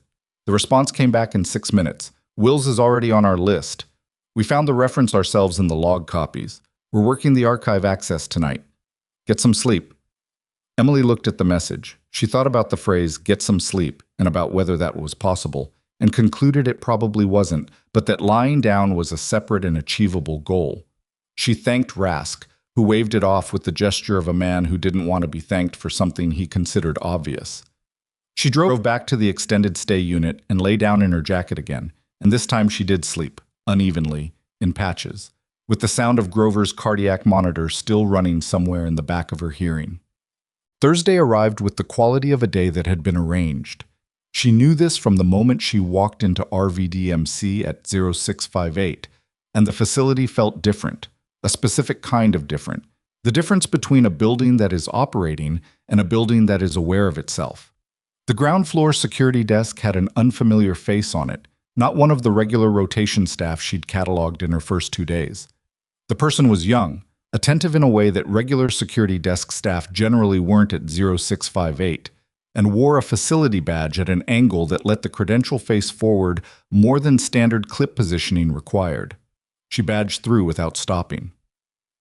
The trauma unit on 4 was running its normal morning rhythm, but Reardon was absent, not on leave, not logged out early, simply not present when he was scheduled to be, which created a gap in the nursing station rotation that Selby was covering with the slightly elevated focus of someone who didn't know why the schedule had changed and had decided not to ask. Donna Halstead was at the station, which was again unusual for her early positioning, and she watched Emily arrive with an expression that had moved past calculation into something closer to discomfort. Dr. Rask appeared at 0715 and said nothing about the previous night, which was appropriate, and handed Emily the morning board with the quiet efficiency of a man who had decided where he stood and was getting on with it. She worked. The Bay 2 vascular follow-up from the previous day had developed a minor wound complication overnight. She caught it during her first assessment, documented it, flagged it for Rask, and managed the dressing change before the patient had fully processed what was happening. A new admission, a young reservist with a crush injury to his hand from a training accident, came through at 0830 and required the kind of systematic pain management and vascular assessment that fully occupied her attention for 90 minutes. By the time she came up for air, it was 1005, and the unit had settled into its mid-morning rhythm, and she had not thought about Dietz for almost 2 hours. That ended at 10:22 when Donna appeared at her elbow. "Administration wants to see you," Donna said. "Now." "I'm in the middle of a shift." "Rask is covering." Donna said it with the tone of someone delivering information they didn't choose. "It was arranged." Emily stripped her gloves. "Which office?" "6th floor." A pause. "It's not Vol." It was Dietz. She had known this was coming. She had been half expecting it since Wednesday morning. The knowing didn't make the walk to the elevator feel shorter. Oh. Colonel Harlan Dietz's office was in the corner of the 6th floor administrative wing, which meant it had 2 windows and a view of the hills to the north. The same hills she'd been looking at from the highway every morning. The same terrain that surrounded Redwood Valley Defense Medical Center like a held breath. The office itself was larger than Val's, decorated with the particular vocabulary of long institutional tenure, framed commendations, unit photographs, a display case with challenge coins arranged in rows. The kind of office assembled over years by someone who wanted visitors to feel the accumulated weight of their career before the conversation started. Dietz was in his 60s, silver-haired, with the upright posture of someone who had never entirely stopped being military even after the role became administrative. He was sitting when she entered, which was different from what she'd expected. She'd expected him standing, using the height of the room. Sitting meant he was trying something else. Control through apparent ease. There was a second person in the room. A man she didn't know, younger than Dietz by 20 years, in civilian clothes that fit the way tailored clothes fit when you're used to wearing a uniform. He was standing near the window and he didn't introduce himself. "Miss Carter," Dietz said, "sit down." She sat. "I want to be straightforward with you," he said, which was the second time in 3 days she'd heard that particular opener from someone in this building, and it had been untrue both previous times. "All right," she said, "you accessed a decommissioned facility annex on Tuesday, without authorization, without logging the access, and without reporting what you found through appropriate channels." He kept his voice measured, which was its own kind of pressure, the pressure of someone who believed they were still in control of the room. "That's a conduct violation. Under the terms of your facility access agreement, it constitutes grounds for immediate termination of your placement and referral for further review." "I was conducting a documentation errand," Emily said. "I accessed a facility that was listed as under base jurisdiction using a combination that was publicly accessible in the Base Operations Index." "That index is not an authorization," the man by the window said. It was the first time he'd spoken. His voice was the voice of someone who spent most of their professional life in rooms where they didn't need to raise it. "It's also not classified," Emily said. "If the combination was sensitive, it should have been secured. It wasn't." Dietz folded his hands on the desk. "Whatever you found in that annex was removed from facility property without authorization. The materials belong to this facility, and their removal is a separate violation. The materials are currently in the custody of federal investigators, transferred by me under official request from a Pacific Command officer at 1748 yesterday evening." She let that sit for exactly 2 seconds. "Sergeant Major Dara Okonkwo, Pacific Command Inspector General's Office. The chain of custody is documented." Something happened in Dietz's face, not a collapse, not immediately, but a shift. The kind of shift you see when a calculation produces an unexpected result and the person running the calculation has to restart it. The man by the window had gone very still. "The Inspector General's office has no current investigation at this facility," Dietz said. The measured quality in his voice had developed a slight roughness under it. "As of Tuesday evening, they do." Emily looked at him steadily.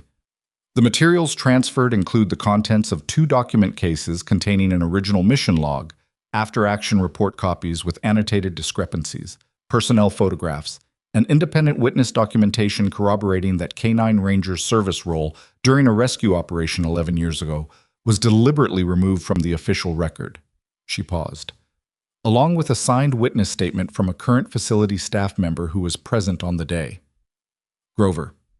She watched Dietz process the implication of a current staff member, someone he thought he'd managed, someone who had kept his head down for 11 years, and she watched the processing show on his face in spite of his effort. "You should know," she added, "that the Pacific Command Medical Archive is also being accessed, a field medical report filed through the Army Medical Unit routing system, independently of the command chain, by a medic present at the operation. That report wasn't in your jurisdiction to alter." The man by the window turned away from her and looked at the hills. It was the movement of someone who had stopped performing and was now simply present in a bad situation. Dietz was quiet for a long moment. The commendations on his wall caught the morning light, and the challenge coins sat in their rows, and the whole architecture of the office, the accumulated years of it, sat around him like a set that had lost its purpose. "This conversation is over," he said. "I agree," Emily said, and stood. She was back on the 4th floor by 11:10. Rask was at the nurse's station, and he looked at her when she came through the doors, and she gave a single small nod that communicated enough. He turned back to his chart. At 11:45, she received a message from Okonkwo. "The AMU archive confirmed the Wills report exists and is intact. Audra Wills was contacted this morning. She's agreed to make a formal statement. Investigators are moving to on-site interviews this afternoon. Stay at your station. On-site interviews this afternoon at RVDMC. She thought about what on-site interviews meant in practical terms. Federal investigators in the building, formally, with credentials, conducting recorded sessions with administrative and clinical staff. It meant the investigation had reached the phase where it was no longer preliminary and deniable. It meant that Dietz, who had just finished a conversation with her in which he'd been told more than he'd expected, now had hours at most before people with official authority began working their way through his facility. She worked her shift. She updated the hand-crushed patient's pain management chart and argued mildly but successfully with a pharmacy contact about a specific medication substitution that was being proposed for budget reasons and that she considered clinically inferior. She ate half her lunch. She did not look at her phone more than was necessary. At 13:40, Reardon returned to the unit. He looked like someone who had spent the morning in a room he hadn't wanted to be in. He was careful, too careful, the kind of careful that comes from having been told to be careful rather than feeling it naturally. I went to his station and logged in and didn't speak to anyone, which was unusual enough that Selby noticed and threw a look across the station that Emily intercepted without appearing to. At 14:12, two people entered the trauma unit through the main doors who were not clinical staff. A man and a woman, both in dark civilian clothes, both with credentials on lanyards that they did not present to the desk, but which were visible. The man spoke briefly to Ambrose, who had apparently come up from the ICU to cover a gap in the station roster. Ambrose listened, nodded, and gestured toward the consultation room. The man and woman went to the consultation room. Ambrose came to Emily. "They want to start with nursing staff on this floor," he said quietly. "By schedule, you're first." Emily looked at the consultation room. The same room where Donna Halstead had told her there had been a question raised 3 days ago. The same room with the frosted stripe and the round table. "Give me 5 minutes to update the hand patient's chart," she said. She updated the chart. She was thorough. She saved the documentation, and then she went to the consultation room and sat down across from two federal investigators, and she told them everything she knew in the order she knew it, completely, without omission, without editorial, without the small protective hesitations that people use when they're not sure what is safe to disclose. It took 2 hours and 20 minutes. The investigators were methodical in the way that effective investigators are. They followed her account through its sequence. They asked specific clarifying questions at precise moments. They documented with recording equipment and with handwritten notes, and they did not react visibly to anything she said, which she understood as professional practice rather than disinterest. At the end of the session, the woman who had done most of the talking said, "You maintained the chain of custody under difficult conditions. That matters." "I had good documentation habits before this," Emily said. "It wasn't a choice I made, it was just how I work." The woman looked at her for a moment. "Where did you serve?" "Pacific Theater. Medical evacuation support. 3 years. "With which unit?" Emily told her. The woman wrote something in her notes that Emily couldn't read from across the table, and then she closed the notebook and the session was over. The rest of Thursday afternoon moved in the specific altered gravity way of days when significant things are happening in adjacent rooms. She finished her shift. She saw Dietz once, from a distance, in the administrative wing corridor visible through a glass partition as she passed on the way to the medication station. And he was speaking to the man from his office who had stood by the window that morning. Neither of them was speaking the way people speak when a conversation is going well. At 16:10, Okonkwo messaged, "Reardon spoke to investigators voluntarily. He was present during an internal discussion 3 years ago in which Dietz explicitly directed staff to route K9-related historical queries to his office rather than to records. That's obstruction, documented by a witness, post hoc. It expands the scope. 3 years ago. Dietz had still been actively managing the cover-up 3 years ago, still directing traffic, still making sure anyone who got close to the historical record got redirected. That same evening, Grover Mabry was upgraded from monitored to stable in the ICU. Ambrose told her this at shift change, and she stopped for a moment in the stairwell on the way out, because the relief of it was more physical than she expected. Not overwhelming, but real, the kind of release that means you'd been carrying a tension you hadn't fully acknowledged. She drove home. She ate a real dinner, Actual food, not a protein bar. And she sat at the kitchen table in the extended stay unit where the document cases had been 2 nights ago, and the table was empty now, and the room was quiet, and outside the Northern California hills were doing what they always did, sitting in the dark with complete indifference to everything happening among the people who lived in their shadow. Her phone buzzed at 22:03. Okonkwo. The Pacific Command IG has issued a formal hold on all RVDMC administrative personnel records pending review. Dietz has been placed on administrative suspension effective tonight. His access credentials were suspended at 2100. His legal counsel arrived at the facility at 2130. Emily read the message twice. Administrative suspension, access suspended, legal counsel. It had taken 11 years and a dog collar and 63 pages of compressed handwriting, and a man who'd kept a dog tag on his shelf for a decade, and a woman in Tacoma who had filed a report that nobody had looked for. And here was the first real consequence: visible, documented, official. She put the phone down and looked at the empty table for a while. She was still looking at it when the second message came through, not from Okonkwo this time, from an unrecognized number with a Tacoma area code. It was a short message.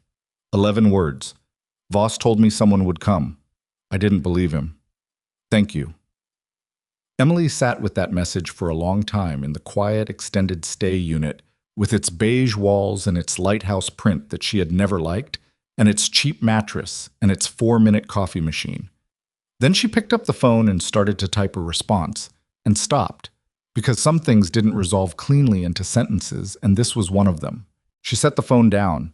She went to the window and looked at the dark shape of the hills and thought about a German shepherd who had worked 4.5 hours in rubble and smoke to find 11 people, and whose name had then been removed from the record by a man who needed the credit and couldn't afford the scrutiny. She thought about the note in the collar, "Don't let them erase this," and about the fact that someone had written those words trusting that the right person would eventually find them. She thought about the conversation she'd had that morning with Dietz, and about the expression on his face when she'd told him about the AMU archive, the moment when he'd understood that there was a piece of the record he hadn't been able to reach, filed through a different chain by a woman who hadn't told anyone she was filing it, sitting intact in a federal medical archive for 11 years waiting for someone to look. The thing about careful people was that they prepared for the threats they could see. They couldn't always prepare for the ones that had been quietly waiting in a drawer since the beginning. Friday morning arrived with a different quality than Thursday. Less arranged, more uncertain, the quality of a building that has been reorganized and hasn't yet settled into its new configuration. She arrived at Aero 700 and the administrative wing was visibly different. 2 unfamiliar faces at the 6th floor elevator vestibule, which she could see from the 4th floor through the internal atrium glass. A cart of document boxes in the main lobby that a building services staff member was moving with the careful neutrality of someone who had been told not to discuss what they were moving. Donna Halstead was at the nursing station, and when Emily came through the doors, Donna looked at her with an expression that had finally given up its layers. It wasn't hostility. It wasn't the calculation of the first days. It was the expression of someone who had spent a week standing on one side of a line and had woken up that morning on the wrong side of history and knew it. The investigators want the unit medication administration logs for the past 18 months, Donna said, specifically flagged for any entries touching records management or administrative override codes. That's above my scope, Emily said. That's a charge nurse function. I know. Donna looked at the floor briefly. I'm going to cooperate. That's the right thing. I didn't know about the dog, Donna said. It was the kind of sentence that contained a great deal more than its surface. An explanation, an excuse, a partial apology, and a genuine statement all at once. I know you didn't, Emily said, and she did believe that mostly. She went to work. The morning held a steady caseload that asked things of her she knew how to give. A post-surgical veteran with pain management complications. A civilian contractor with a respiratory presentation that turned out to be more complex than the initial triage suggested. A medication reconciliation that she caught an error in and corrected before it reached the patient. She worked with the focused competence that had always been her primary response to difficult circumstances, not because it resolved anything outside the immediate clinical moment, but because the patient in front of her was always the most concrete and answerable claim on her attention. At 1100, her administrative review status was formally lifted.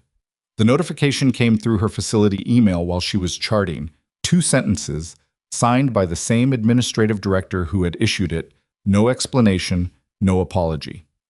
The Tier 1 access restriction removed, full badge privileges restored. She looked at the notification for 10 seconds and then deleted it and went back to the chart. At 13:40, Rask appeared at her elbow with the particular quality of someone who has something to say and is deciding how to say it. The investigators have finished the first round of clinical staff interviews, he said. They've requested a second session with me. He paused. And they asked me to confirm some details about your service background, the field medical experience, the evacuation unit. What did you tell them? That you caught a pacemaker interaction that a less experienced clinician would have missed, and that your documentation practice is better than anyone currently on this floor, including staff who've been here for a decade. He looked at her steadily. I didn't know about the military background specifically. I guess there was something. It was a different part of my life, Emily said. It explains some things. It explains the competence. It doesn't explain anything else. Rask considered this. No, he said. I suppose it doesn't. He turned back to his station and then stopped. For what it's worth, whatever they decide about this facility's future, I want to work with staff who catch things, regardless of where they were trained to catch them. It was not a grand statement. It was not meant to be. It was the kind of thing a person says when they have decided to mean it and are not entirely comfortable with how much they mean it. Appreciated, Emily said. What? The thing she hadn't expected, the thing nobody had explicitly told her to expect, arrived at 15:18, 17 minutes before her shift ended, in the form of a message from Okonkwo that was longer than any previous message. Full briefing for you tonight. 1900, same address. Bring nothing. We have everything. But you need to hear what the archive search turned up. The Wills report is intact and it's more comprehensive than Grover indicated. It names specific personnel. It includes Wills's independent medical assessment of Ranger's operational effectiveness during the rescue, which she apparently documented with the same care she applied to human casualties. It's detailed. It will hold. Emily read this standing at the nurse's station, with the shift-end noise of the unit moving around her, carts, voices, the intercom, the sounds of a hospital continuing its work regardless of anything happening in its administrative structure. She read the last line again. It will hold. Then she read the next message, which had come through 40 seconds after the first while she'd been reading. Also, Audra Wills is coming down from Tacoma. She wants to be present for the formal investigative submission. She asked if you would be there. And then the third message, time-stamped 11 minutes after the second, which she had not seen because she'd been in a patient handoff and her phone had been in her pocket. One more thing, and this one you need to be prepared for. The archive search didn't only return the Wills report. The medical records team found 3 additional field reports from different operations spanning the last 9 years, all from medical personnel at facilities under Pacific Command Medical Operations Oversight. All of them flagged procurement irregularities. All of them routed through the AMU channel rather than command chain, which suggests the people filing them understood the command chain wasn't safe. A pause in the message rendered as a line break. 2 of those reports named the same contracting company, a company whose primary facility contact for the Pacific Command Medical Network is listed as a civilian procurement liaison operating out of RVDMC Administrative Services. Emily stood very still in the middle of the nurse's station noise. She knew what this meant before she'd finished reading. 9 years. Okonkwo had said 9 years the first night. I think 9 years is a long time for someone to stop at one. The rescue operation 11 years ago had not been the origin of the problem. It had been the moment Dietz had learned how to manage a problem, and in the 9 years since arriving at RVDMC, he had applied that management to a procurement operation that was systematic, documented in 3 separate buried reports, and connected to a contracting company whose civilian liaison worked in the same building where Emily had been assigned by the Pacific Command Medical Directorate. She had been transferred to RVDMC. She thought about that for the first time with the specific focus it required. Not the general friction of the transfer, not the assumption of bureaucratic indifference in the assignment, but the question of who had authorized the transfer and what context had surrounded that authorization. She had assumed the directorate. She had assumed routine reassignment. She had not asked who specifically had filed the paperwork because nobody asked that, because transfer paperwork is institutional wallpaper. She pulled up her phone and found the original transfer notification, the routing stamp that indicated the administrative chain. 3 desks, she had noted when she first received it. She looked at the second stamp in the sequence, Pacific Command Medical Operations, Dietz Administrative Domain. Her transfer to RVDMC had been routed through Dietz's office. She stared at that stamp for a full minute. She had not been assigned here by accident or by routine. She had been assigned here by someone who had run her name through a system and seen her field background and her combat medical experience and her transfer from a small rural facility where she'd been working without visibility, and had decided that she was someone who could be deposited in a basement with a dead dog and would either comply or could be managed. They had not accounted for what she would find in the collar. They had not accounted for what she would do with it. Her phone rang in her hand. Not a message this time. A call. The Tacoma area code from the previous night, she answered. "It's Audra Wills," said the voice, clear, direct, with the specific flatness of someone who had been practicing being calm about this for a long time. "I've been talking to your investigative contact. I wanted to call you directly." "I'm glad you did," Emily said. "I filed that report because it was what you do. You document what you see. You file it through the correct channel. I didn't know if it would matter." A pause. "I've been waiting 11 years to find out if it mattered." "It mattered," Emily said. "They have it. It's intact. It's going to be part of the formal submission." The silence on the other end had a specific texture, not empty, but full of something that had been compressed for too long and was beginning to expand. "There's something you should know," Wills said. "Something I put in the report that I never told anyone because I didn't think anyone would care." She paused. When Ranger cleared the 3rd sector, the deepest part of the structure, where the oxygen was lowest, his handler called him back twice. Standard protocol, because the conditions were deteriorating. Ranger didn't comply. He kept working. He indicated a position in the far corner that none of the instruments had flagged. There were 2 people in that corner. If he had complied with the recall, they would not have been found in time. Emily stood in the corridor outside the nurses' station with the shift change noise behind her and the linoleum floor and the fluorescent light, and listened. "I put it in the report because it was accurate and because it mattered," Wills continued. "A dog disobeyed a safety recall to save 2 lives, and then his name was erased from the record. And the man who erased it has been sitting in that building ever since, running procurement approvals for the entire Pacific Command medical network." Emily looked at the administrative wing visible through the atrium glass, at the document carts, at the unfamiliar faces at the elevator vestibule. "He won't be sitting there much longer," she said. Wills was quiet for a moment, then, "I'll see you tomorrow." The call ended. Emily stood in the corridor for another 10 seconds. Then she went back to the nurses' station, completed her end-of-shift documentation with the same care she gave every document she produced, signed off the board to the incoming nurse, and walked to the elevator. At the ground floor, she crossed the lobby toward the parking structure entrance.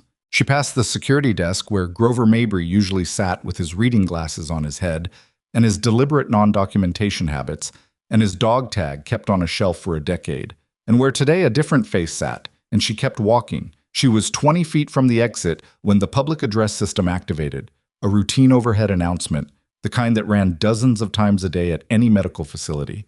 And the voice that came through was reading a name she'd been hearing all week in corridors and conversations, reading it in the flat, neutral tone of an overhead system that had no interest in context. "Colonel Harlan Dietz, please report to the administrative reception. Colonel Dietz to administrative reception." Not his office, not his floor. Administrative reception, the formal intake point for official external visitors, the point where investigators with credentials conducted formal notifications. Emily did not slow down. She pushed through the exit into the parking structure and walked to her car and sat in the driver's seat with her hands on the wheel and breathed.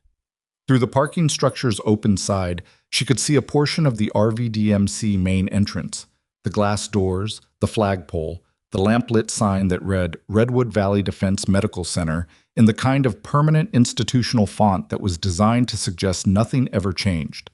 2 black vehicles with federal plates were parked at the entrance in positions that were not visitor positions. They had been there when she arrived that morning, She had noted them and moved on. Now she looked at them and understood what they represented. Not an investigation in its early stages, not a preliminary inquiry, but an investigation that had arrived at the phase where it parks official vehicles at the front entrance in positions that are not visitor positions, because the vehicle placement is itself a communication. The PA system inside the building called Dietz's name again. Emily started the car and drove toward the evening and the hills and the 36-hour window that had long since collapsed into now, and she thought about what Okonkwo's third message meant. The contracting company, the 9 years, the civilian procurement liaison operating out of this building, and about the fact that her transfer paperwork had been routed through Dietz's administrative domain. She had been placed here. Someone had placed her here specifically, believing she would be manageable. And somewhere in that calculation, in whoever had run her name and seen a rural trauma nurse from a small facility and decided she was the right kind of person to put in a basement, there was a question she hadn't asked yet and needed to answer before tomorrow morning. Who, specifically, had signed the transfer authorization? Her phone buzzed on the passenger seat as she merged onto the highway. She glanced at it at the next red light. Okonkwo. One more thing before tonight. The transfer authorization for your RVDMC placement. We pulled the signatory chain. A second message arrived before she could respond. It wasn't Dietz. She pulled over. Not because she couldn't drive. She could drive. She had driven in worse conditions than this.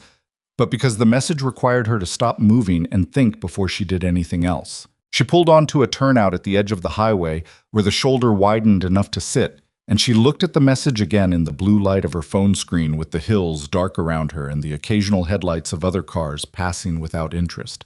It wasn't Dietz. She typed back, "Then who?" The response came in under a minute. Civilian Procurement Liaison. The same one connected to the contracting company in the 3 additional field reports. Name is Warren Puel. He's been operating as a senior contracts administrator in Pacific Command Medical Operations for 6 years. His signature is on your transfer authorization as the initiating officer. Emily sat with this and let it arrange itself into the shape it was actually making. Dietz had been the cover, the public face of the problem, the commanding officer with the commendations and the display case and the 9 years of procurement approvals and the name on the staff roster. But a colonel in administrative suspension with legal counsel at 2130 was a manageable consequence, a contained one. A civilian contracts administrator with 6 years of Pacific Command access and his signature on personnel transfer authorizations was a different category of problem entirely. PUHL had placed her here, not Dietz. She thought about why. She had spent 3 days assuming the transfer was either random bureaucratic assignment or Dietz directed, and both assumptions had felt slightly wrong in ways she hadn't fully examined. A colonel with Dietz's institutional standing didn't personally manage the placement of transferred nurses at a mid-tier defense medical facility. He directed the result, not the mechanism. The mechanism was a contracts administrator who understood personnel systems and procurement systems simultaneously, who could move a file through an authorization chain and have it look like routine directorate business, and who had apparently decided that a rural trauma nurse with a field medical background and no current institutional connections was the right kind of person to absorb and neutralize at RVDMC. They had miscalculated. People who spent their careers inside institutional systems often made the same miscalculation. They assumed that the person on the other end of a transfer notice was also, fundamentally, an institutional creature. Someone who understood the hierarchy and would behave accordingly. She typed, "Is Puel still in the building?" Okonkwo. "No. He left the facility at 1630. We have his home address and we're coordinating with federal investigators for a contact tonight. Do not approach him. Come to the briefing at 1900 and let us handle the sequencing." She put the phone down and sat on the turnout for another 2 minutes. Then she pulled back onto the highway and drove. The industrial building was different at night than it had been at dusk 2 evenings ago, harder to look casual about. The parking lot lit by a single overhead fixture that created a circle of yellow light and left the edges dark. The same 2 vehicles were inside, different from the ones at RVDMC, but carrying the same federal plate energy. Okonkwo was at the folding table with the JAG officer and the federal investigator, and there was a 4th person Emily hadn't seen before, a woman in her late 40s in plain clothes, sturdy, with the particular contained quality of someone who drove long distances without complaint and had done so recently. Audra Wills looked like someone who had spent 11 years being a civilian and had never entirely stopped being a soldier. She was sitting in a folding chair with her jacket still on and her hands loose in her lap. And when Emily came through the side door, she looked up and they looked at each other for a moment without saying anything, which was appropriate because there wasn't a version of hello that fit. "You're shorter than I expected," Wills said finally. "People say that," Emily said. "People are wrong about a lot of things." They sat down. The briefing took 90 minutes and covered more ground than Emily had prepared for. The AMU archive had returned not just the Wills report and the 3 additional field reports, but a 4th document that the records team had flagged separately, a formal medical unit review filed 2 years after the original rescue operation, initiated by a Pacific Command medical inspector who had noted statistical anomalies in RVDMC's procurement approval rates for medical equipment. The review had been assigned a case number, opened, and then administratively closed 4 months later with a notation citing insufficient basis for further inquiry. The closing authorization carried Warren Poole's signature. He had been in Pacific Command medical operations long enough to close an inspector's inquiry before it reached the level where it would have become difficult to manage. He had used that access once to protect Dietz's operation and had continued using it to protect the contracting arrangement that followed. 6 years of civilian contracts work inside a military administrative system, where the oversight mechanisms assumed that civilians in administrative roles were supporting the command structure rather than operating independently within it. The 3 field reports from the last 9 years, the federal investigator said. His name was Branford, she'd learned, which was either a first name or a last name, and she hadn't determined which. Came from 3 different facilities, 3 different medical personnel, none of whom knew about the others. All 3 used the AMU routing channel. All 3 flagged the same contracting company, different contract lines, different procurement categories. The anomaly pattern is consistent across all 3. "How much money?" Emily asked. Branford looked at her. 11 years of inflated procurement approvals across Pacific Command medical supply chains. We don't have a final figure, but the preliminary analysis is in the range of 30 to 50 million. The room was quiet for a moment with that number in it. "Dietz got career protection and performance metrics," Okonkwo said. "Puel got the financial operation. The rescue operation cover-up was the beginning. That was where Dietz gave Poole something, and Poole understood what kind of relationship they had. And Ranger's record was a race to protect the procurement failure that gave Puel his leverage," Emily said. "A dead dog service record was the foundation of a $30 million fraud operation," Wills said from her folding chair. Her voice was flat and precise, the way voices get when you've had years to process something, and the processing has burned away anything except the bare fact of it. Nobody in the room had a response to that. Warren Poole was formally contacted at his residence at 21 and 40 that evening by federal investigators. Emily was not present for this. She was at the extended stay unit, eating actual food again and sitting with the empty table in front of her when Okonkwo sent the update. Puel had retained counsel within 15 minutes of the contact, which was the behavior of someone who had been expecting this eventually and had prepared. His legal representation was not a local firm. The federal investigation was now formally designated as a multi-facility procurement fraud inquiry with ancillary obstruction and record alteration charges. Dietz's administrative suspension at RVDMC was converted to a federal hold pending investigation. Puel's Pacific Command credentials were suspended the same night. At 23:18, Okonkwo sent one final message. "Both are in federal hands now. You don't need to do anything else tonight." Emily read the message. She thought about the phrase, "don't need to do anything else tonight," and how strange it was to receive it after 5 days of needing to do something constantly, the continuous pressure of the situation pressing against every waking hour and most of the sleeping ones. She went to bed and slept for 7 hours without interruption, which was more than she'd slept in a single stretch since arriving at Redwood Valley. The formal investigative submission happened on a Monday, 6 days after she had found the key in Ranger's collar. Emily was present, along with Wills and Grover Mabry, who had been discharged from the ICU on Saturday, thinner and slower but entirely present, wearing civilian clothes that looked like he'd picked them carefully for the occasion. They sat in a conference room in a federal building in Sacramento with Okonkwo and Branford and the JAG officer, whose name Emily had finally learned was Captain Lena Vasquez, and a senior Pacific Command officer she hadn't met before named General Aldrich Morrow, who had flown in from Hawaii the previous day. Morrow was in his 60s, compact and deliberate, with the kind of career behind him that generated a certain gravity without effort. He looked at the document cases, which sat on the conference table in their original condition as part of the formal chain of custody, and at the arrayed materials and at the three civilians sitting across from him, and he said nothing for a long moment. Then he said, "I want to understand the custody chain from the point of discovery." Emily walked him through it, every step, every decision, every photograph and upload and contact. He listened without expression, occasionally looking down at the printed timeline Branford had prepared.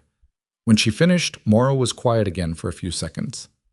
"You documented this as a medical chain of custody," he said. "It was the framework I had," Emily said. "It's a better framework than most investigators use." He looked at the cases. "The key was still in the collar when the dog reached Oregon?" "Yes. I left the note with him, photographed it first." Something moved in Morrow's face that wasn't quite an expression, more like an acknowledgement of something he didn't have the right words for in a formal setting. The formal outcome of the Pacific Command Inspector General's investigation was not announced in a single press release or a single moment. It arrived in pieces over the following weeks, the way institutional consequences always arrive. Formal documentation, command decisions, legal proceedings, the slow machinery of accountability grinding through its own necessary stages. What was clear, specific, and public within the first week?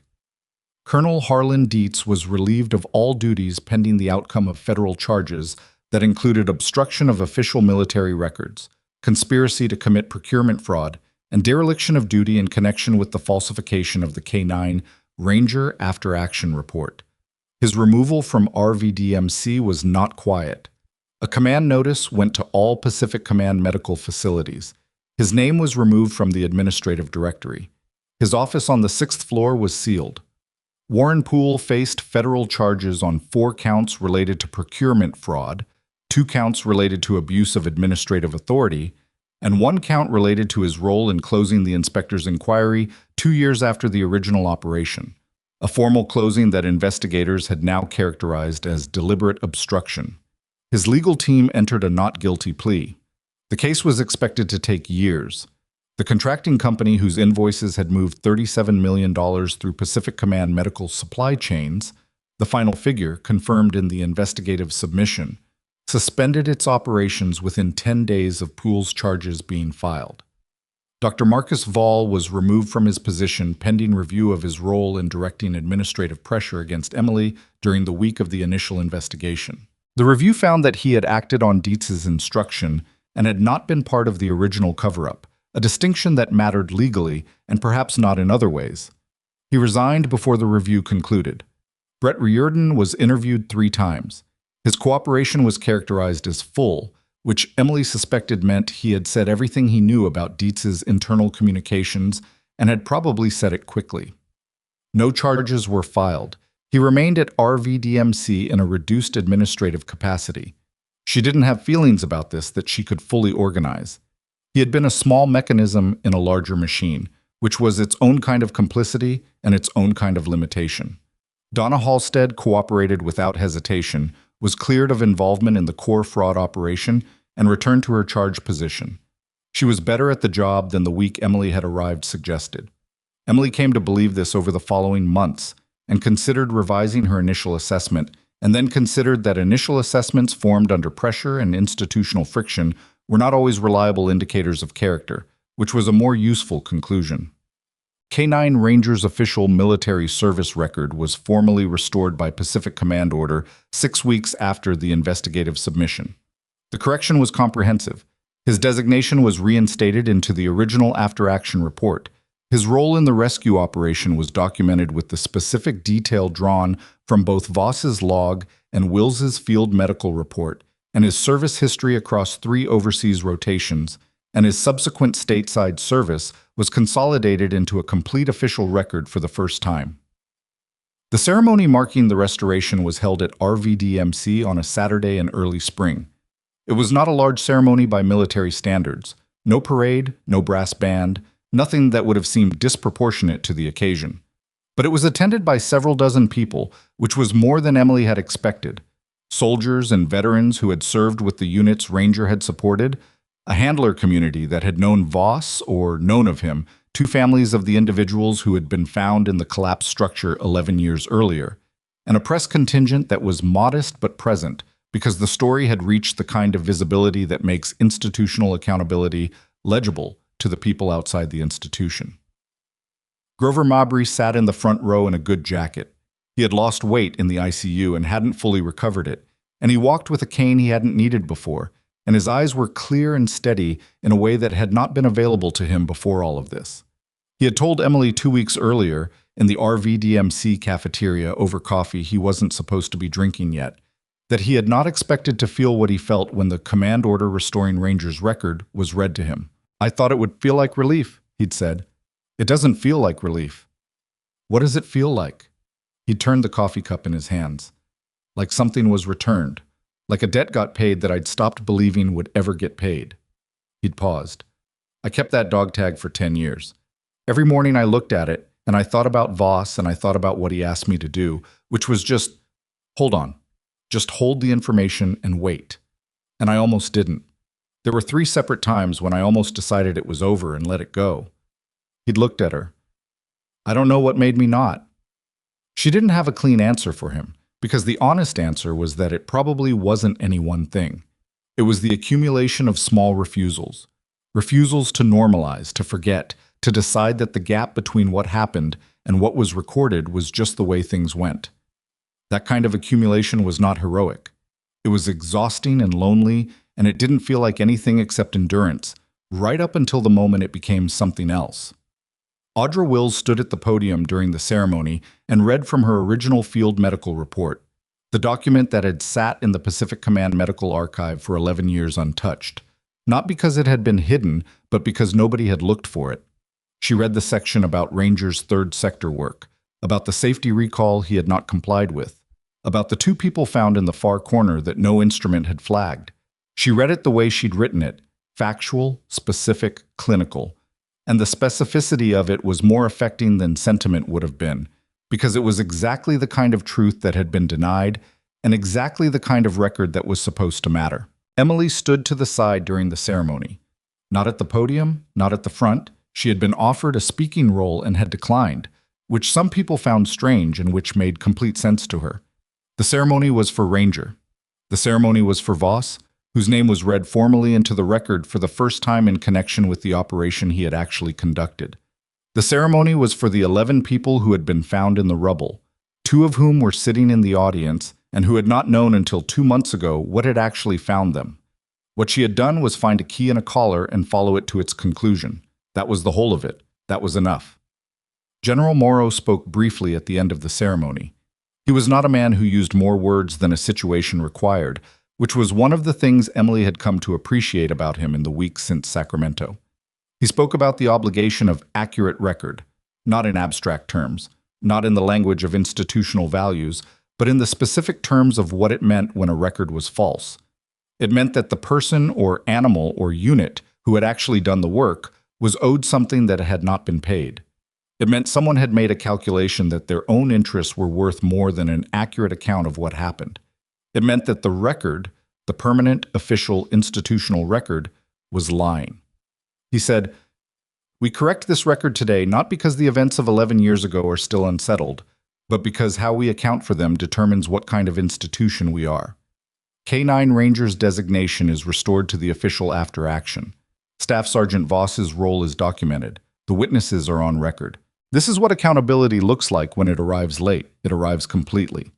He stepped away from the podium, and the ceremony concluded with the formal placement of a small memorial plaque on the wall of the RVDMC ground floor lobby, near the security desk where Grover Mabry would return to work the following Monday. The plaque carried Ranger's designation number, his service dates, and a single line below his name. He found them when no instrument could. His record stands. The months that followed were not a resolution in the cinematic sense. There was no single moment when everything settled into clarity and purpose. It was more ordinary than that, and more real. Emily remained at RVDMC. This had surprised her when she'd decided it. She'd spent the first week assuming she would leave as soon as the investigation concluded, return to Fort Delman or request a different placement, put distance between herself and everything that had happened here. She had even drafted the transfer request twice. Both times she'd closed the document without sending it, not because she had strong attachment to the place, but because leaving felt like a concession to the people who had wanted her gone, and she was not interested in making that concession. Rask had asked her to stay directly, which was not something she'd expected from him. He'd said it in the least dramatic way possible, standing at the nurse's station, reviewing a chart, mentioning it as though it were a scheduling matter, which was why she'd taken it seriously. "You're good at this," he'd said. "The specific combination of what you know and how you think. This unit needs it." "The unit needed it before I got here," she'd said. "Yes, and nobody provided it. So." She had not answered that day. She had answered 2 weeks later by not filing the transfer request, which was its own kind of answer.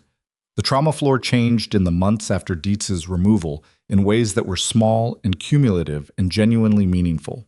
A new facility director arrived with the explicit mandate of restructuring administrative operations, a woman named Colonel Priya Santosh, who was exacting and direct, and who conducted her first all-staff meeting by reading the procurement irregularity findings aloud and asking department heads to explain their oversight processes.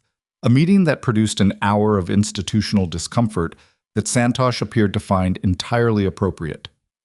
The clinical culture on the fourth floor shifted in the particular way cultures shift when accountability becomes visible, not because everyone was converted to different values, but because the costs of certain behaviors had become legible and the protection those behaviors had previously enjoyed had been removed. Selby, who had spent Emily's first week carefully not looking at her, became a competent and occasionally excellent colleague. The dynamic between nursing staff and attending physicians clarified. Small things that had been tolerated became things that were addressed. None of this was perfect. Institutions do not reform completely. People do not change their deepest habits because an external investigation changed the consequences. What changed was the operational environment, and in that changed environment, different behavior became possible and gradually more common. It was not a transformation. It was a correction. Corrections were what Emily dealt in medicine, and it turned out, in the wider terrain of what she did when she paid attention to what was in front of her. She visited Oregon once. It was a Saturday in late spring, a drive of 6 hours with 2 stops. The military K-9 burial site was on the grounds of a veterans memorial facility outside a small city she'd driven through but never visited. The grounds were well maintained in the practical way of places that are cared for by people who understand the purpose of maintenance rather than its aesthetics. The grass was even, the markers were clear, the paths were accessible. There was no dramatic architecture. There were no sweeping views. It was a field with markers and trees and the particular quality of outdoor quiet that has absorbed years of people coming to be near someone who was no longer available. Ranger's marker was new. The granite was still crisp at the edges. It carried his full designation, K9 Ranger 7 Alpha 316, his service dates, and the single line from the lobby plaque, which had been incorporated into his official marker language. He found them when no instrument could. She stood there for a while. She had brought the dog tag that Grover had given her, Voss's private commission, the tag that wasn't standard issue, that had lived on a shelf for 10 years. And she had debated on the drive what to do with it. She had not arrived at a conclusion before she got there, which was the right way to arrive at this kind of decision. She left the tag at the base of the marker, not buried, not displayed, just set against the stone. Someone from the facility staff would probably collect it at some point and either keep it or ask what to do with it. She didn't have a position on what they should decide. She had only a sense that it belonged closer to Ranger than to her pocket, and that Voss had made the tag for the dog, and it made more sense there than anywhere she could think of. She stood for a while longer. The trees moved in the wind off the hills. A bird she didn't recognize crossed the sky in a direction that had nothing to do with anything.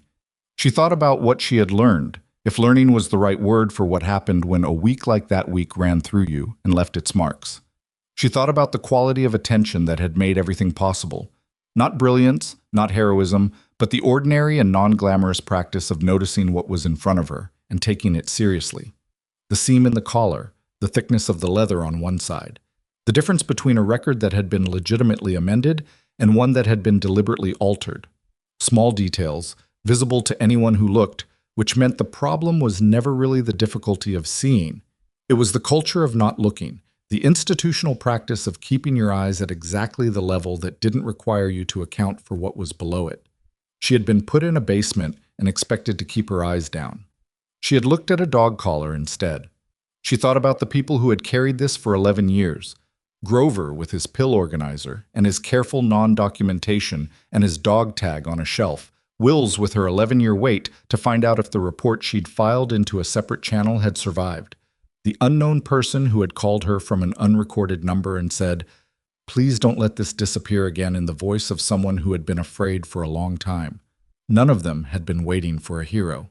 They had been waiting for someone who would look. Someone who would take what they found seriously and carry it the distance it needed to go.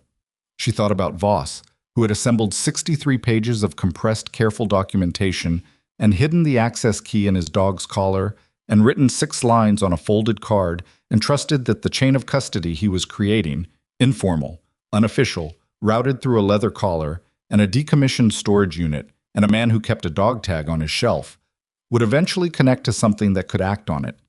He had been right. He had been right at the cost of his own position and his own safety, and ultimately, she believed, at a cost she couldn't prove but couldn't set aside either. And he had been right anyway.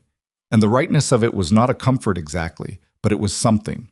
It was the knowledge that the work he did in those compressed 63 pages had mattered, that the care he took had mattered, that the decision to document rather than to protect himself had mattered in ways that took 11 years to become visible but had been true the entire time. The truth of a thing doesn't depend on whether anyone can see it yet. That was the thing she kept coming back to, in the weeks after the ceremony, and in the months of ordinary work that followed. The truth of what Ranger did in that collapsed structure existed independently of the official record. The 11 people he found were found regardless of what the after-action report said. The weight of his service was real, regardless of whether it was documented. Erasing the record didn't erase the fact.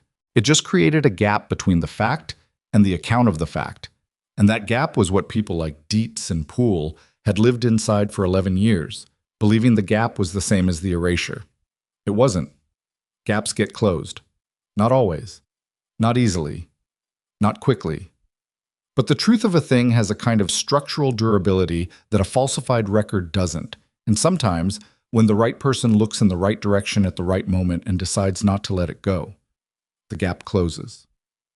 She drove back to Redwood Valley in the early evening with the hills familiar on either side of the highway and the light going golden on the western slopes. And she thought about the next week's caseload and about a vascular patient she wanted to check on, and about a medication protocol she was planning to propose to Rask for approval, and about nothing in particular, which was its own kind of restoration. She stopped for gas 40 minutes outside the city and stood beside her car in the mild evening air and checked her phone. A message from Wills. "Tacoma is warmer than usual this week. Thinking about maybe coming back down in the fall. Would you want to have a coffee?"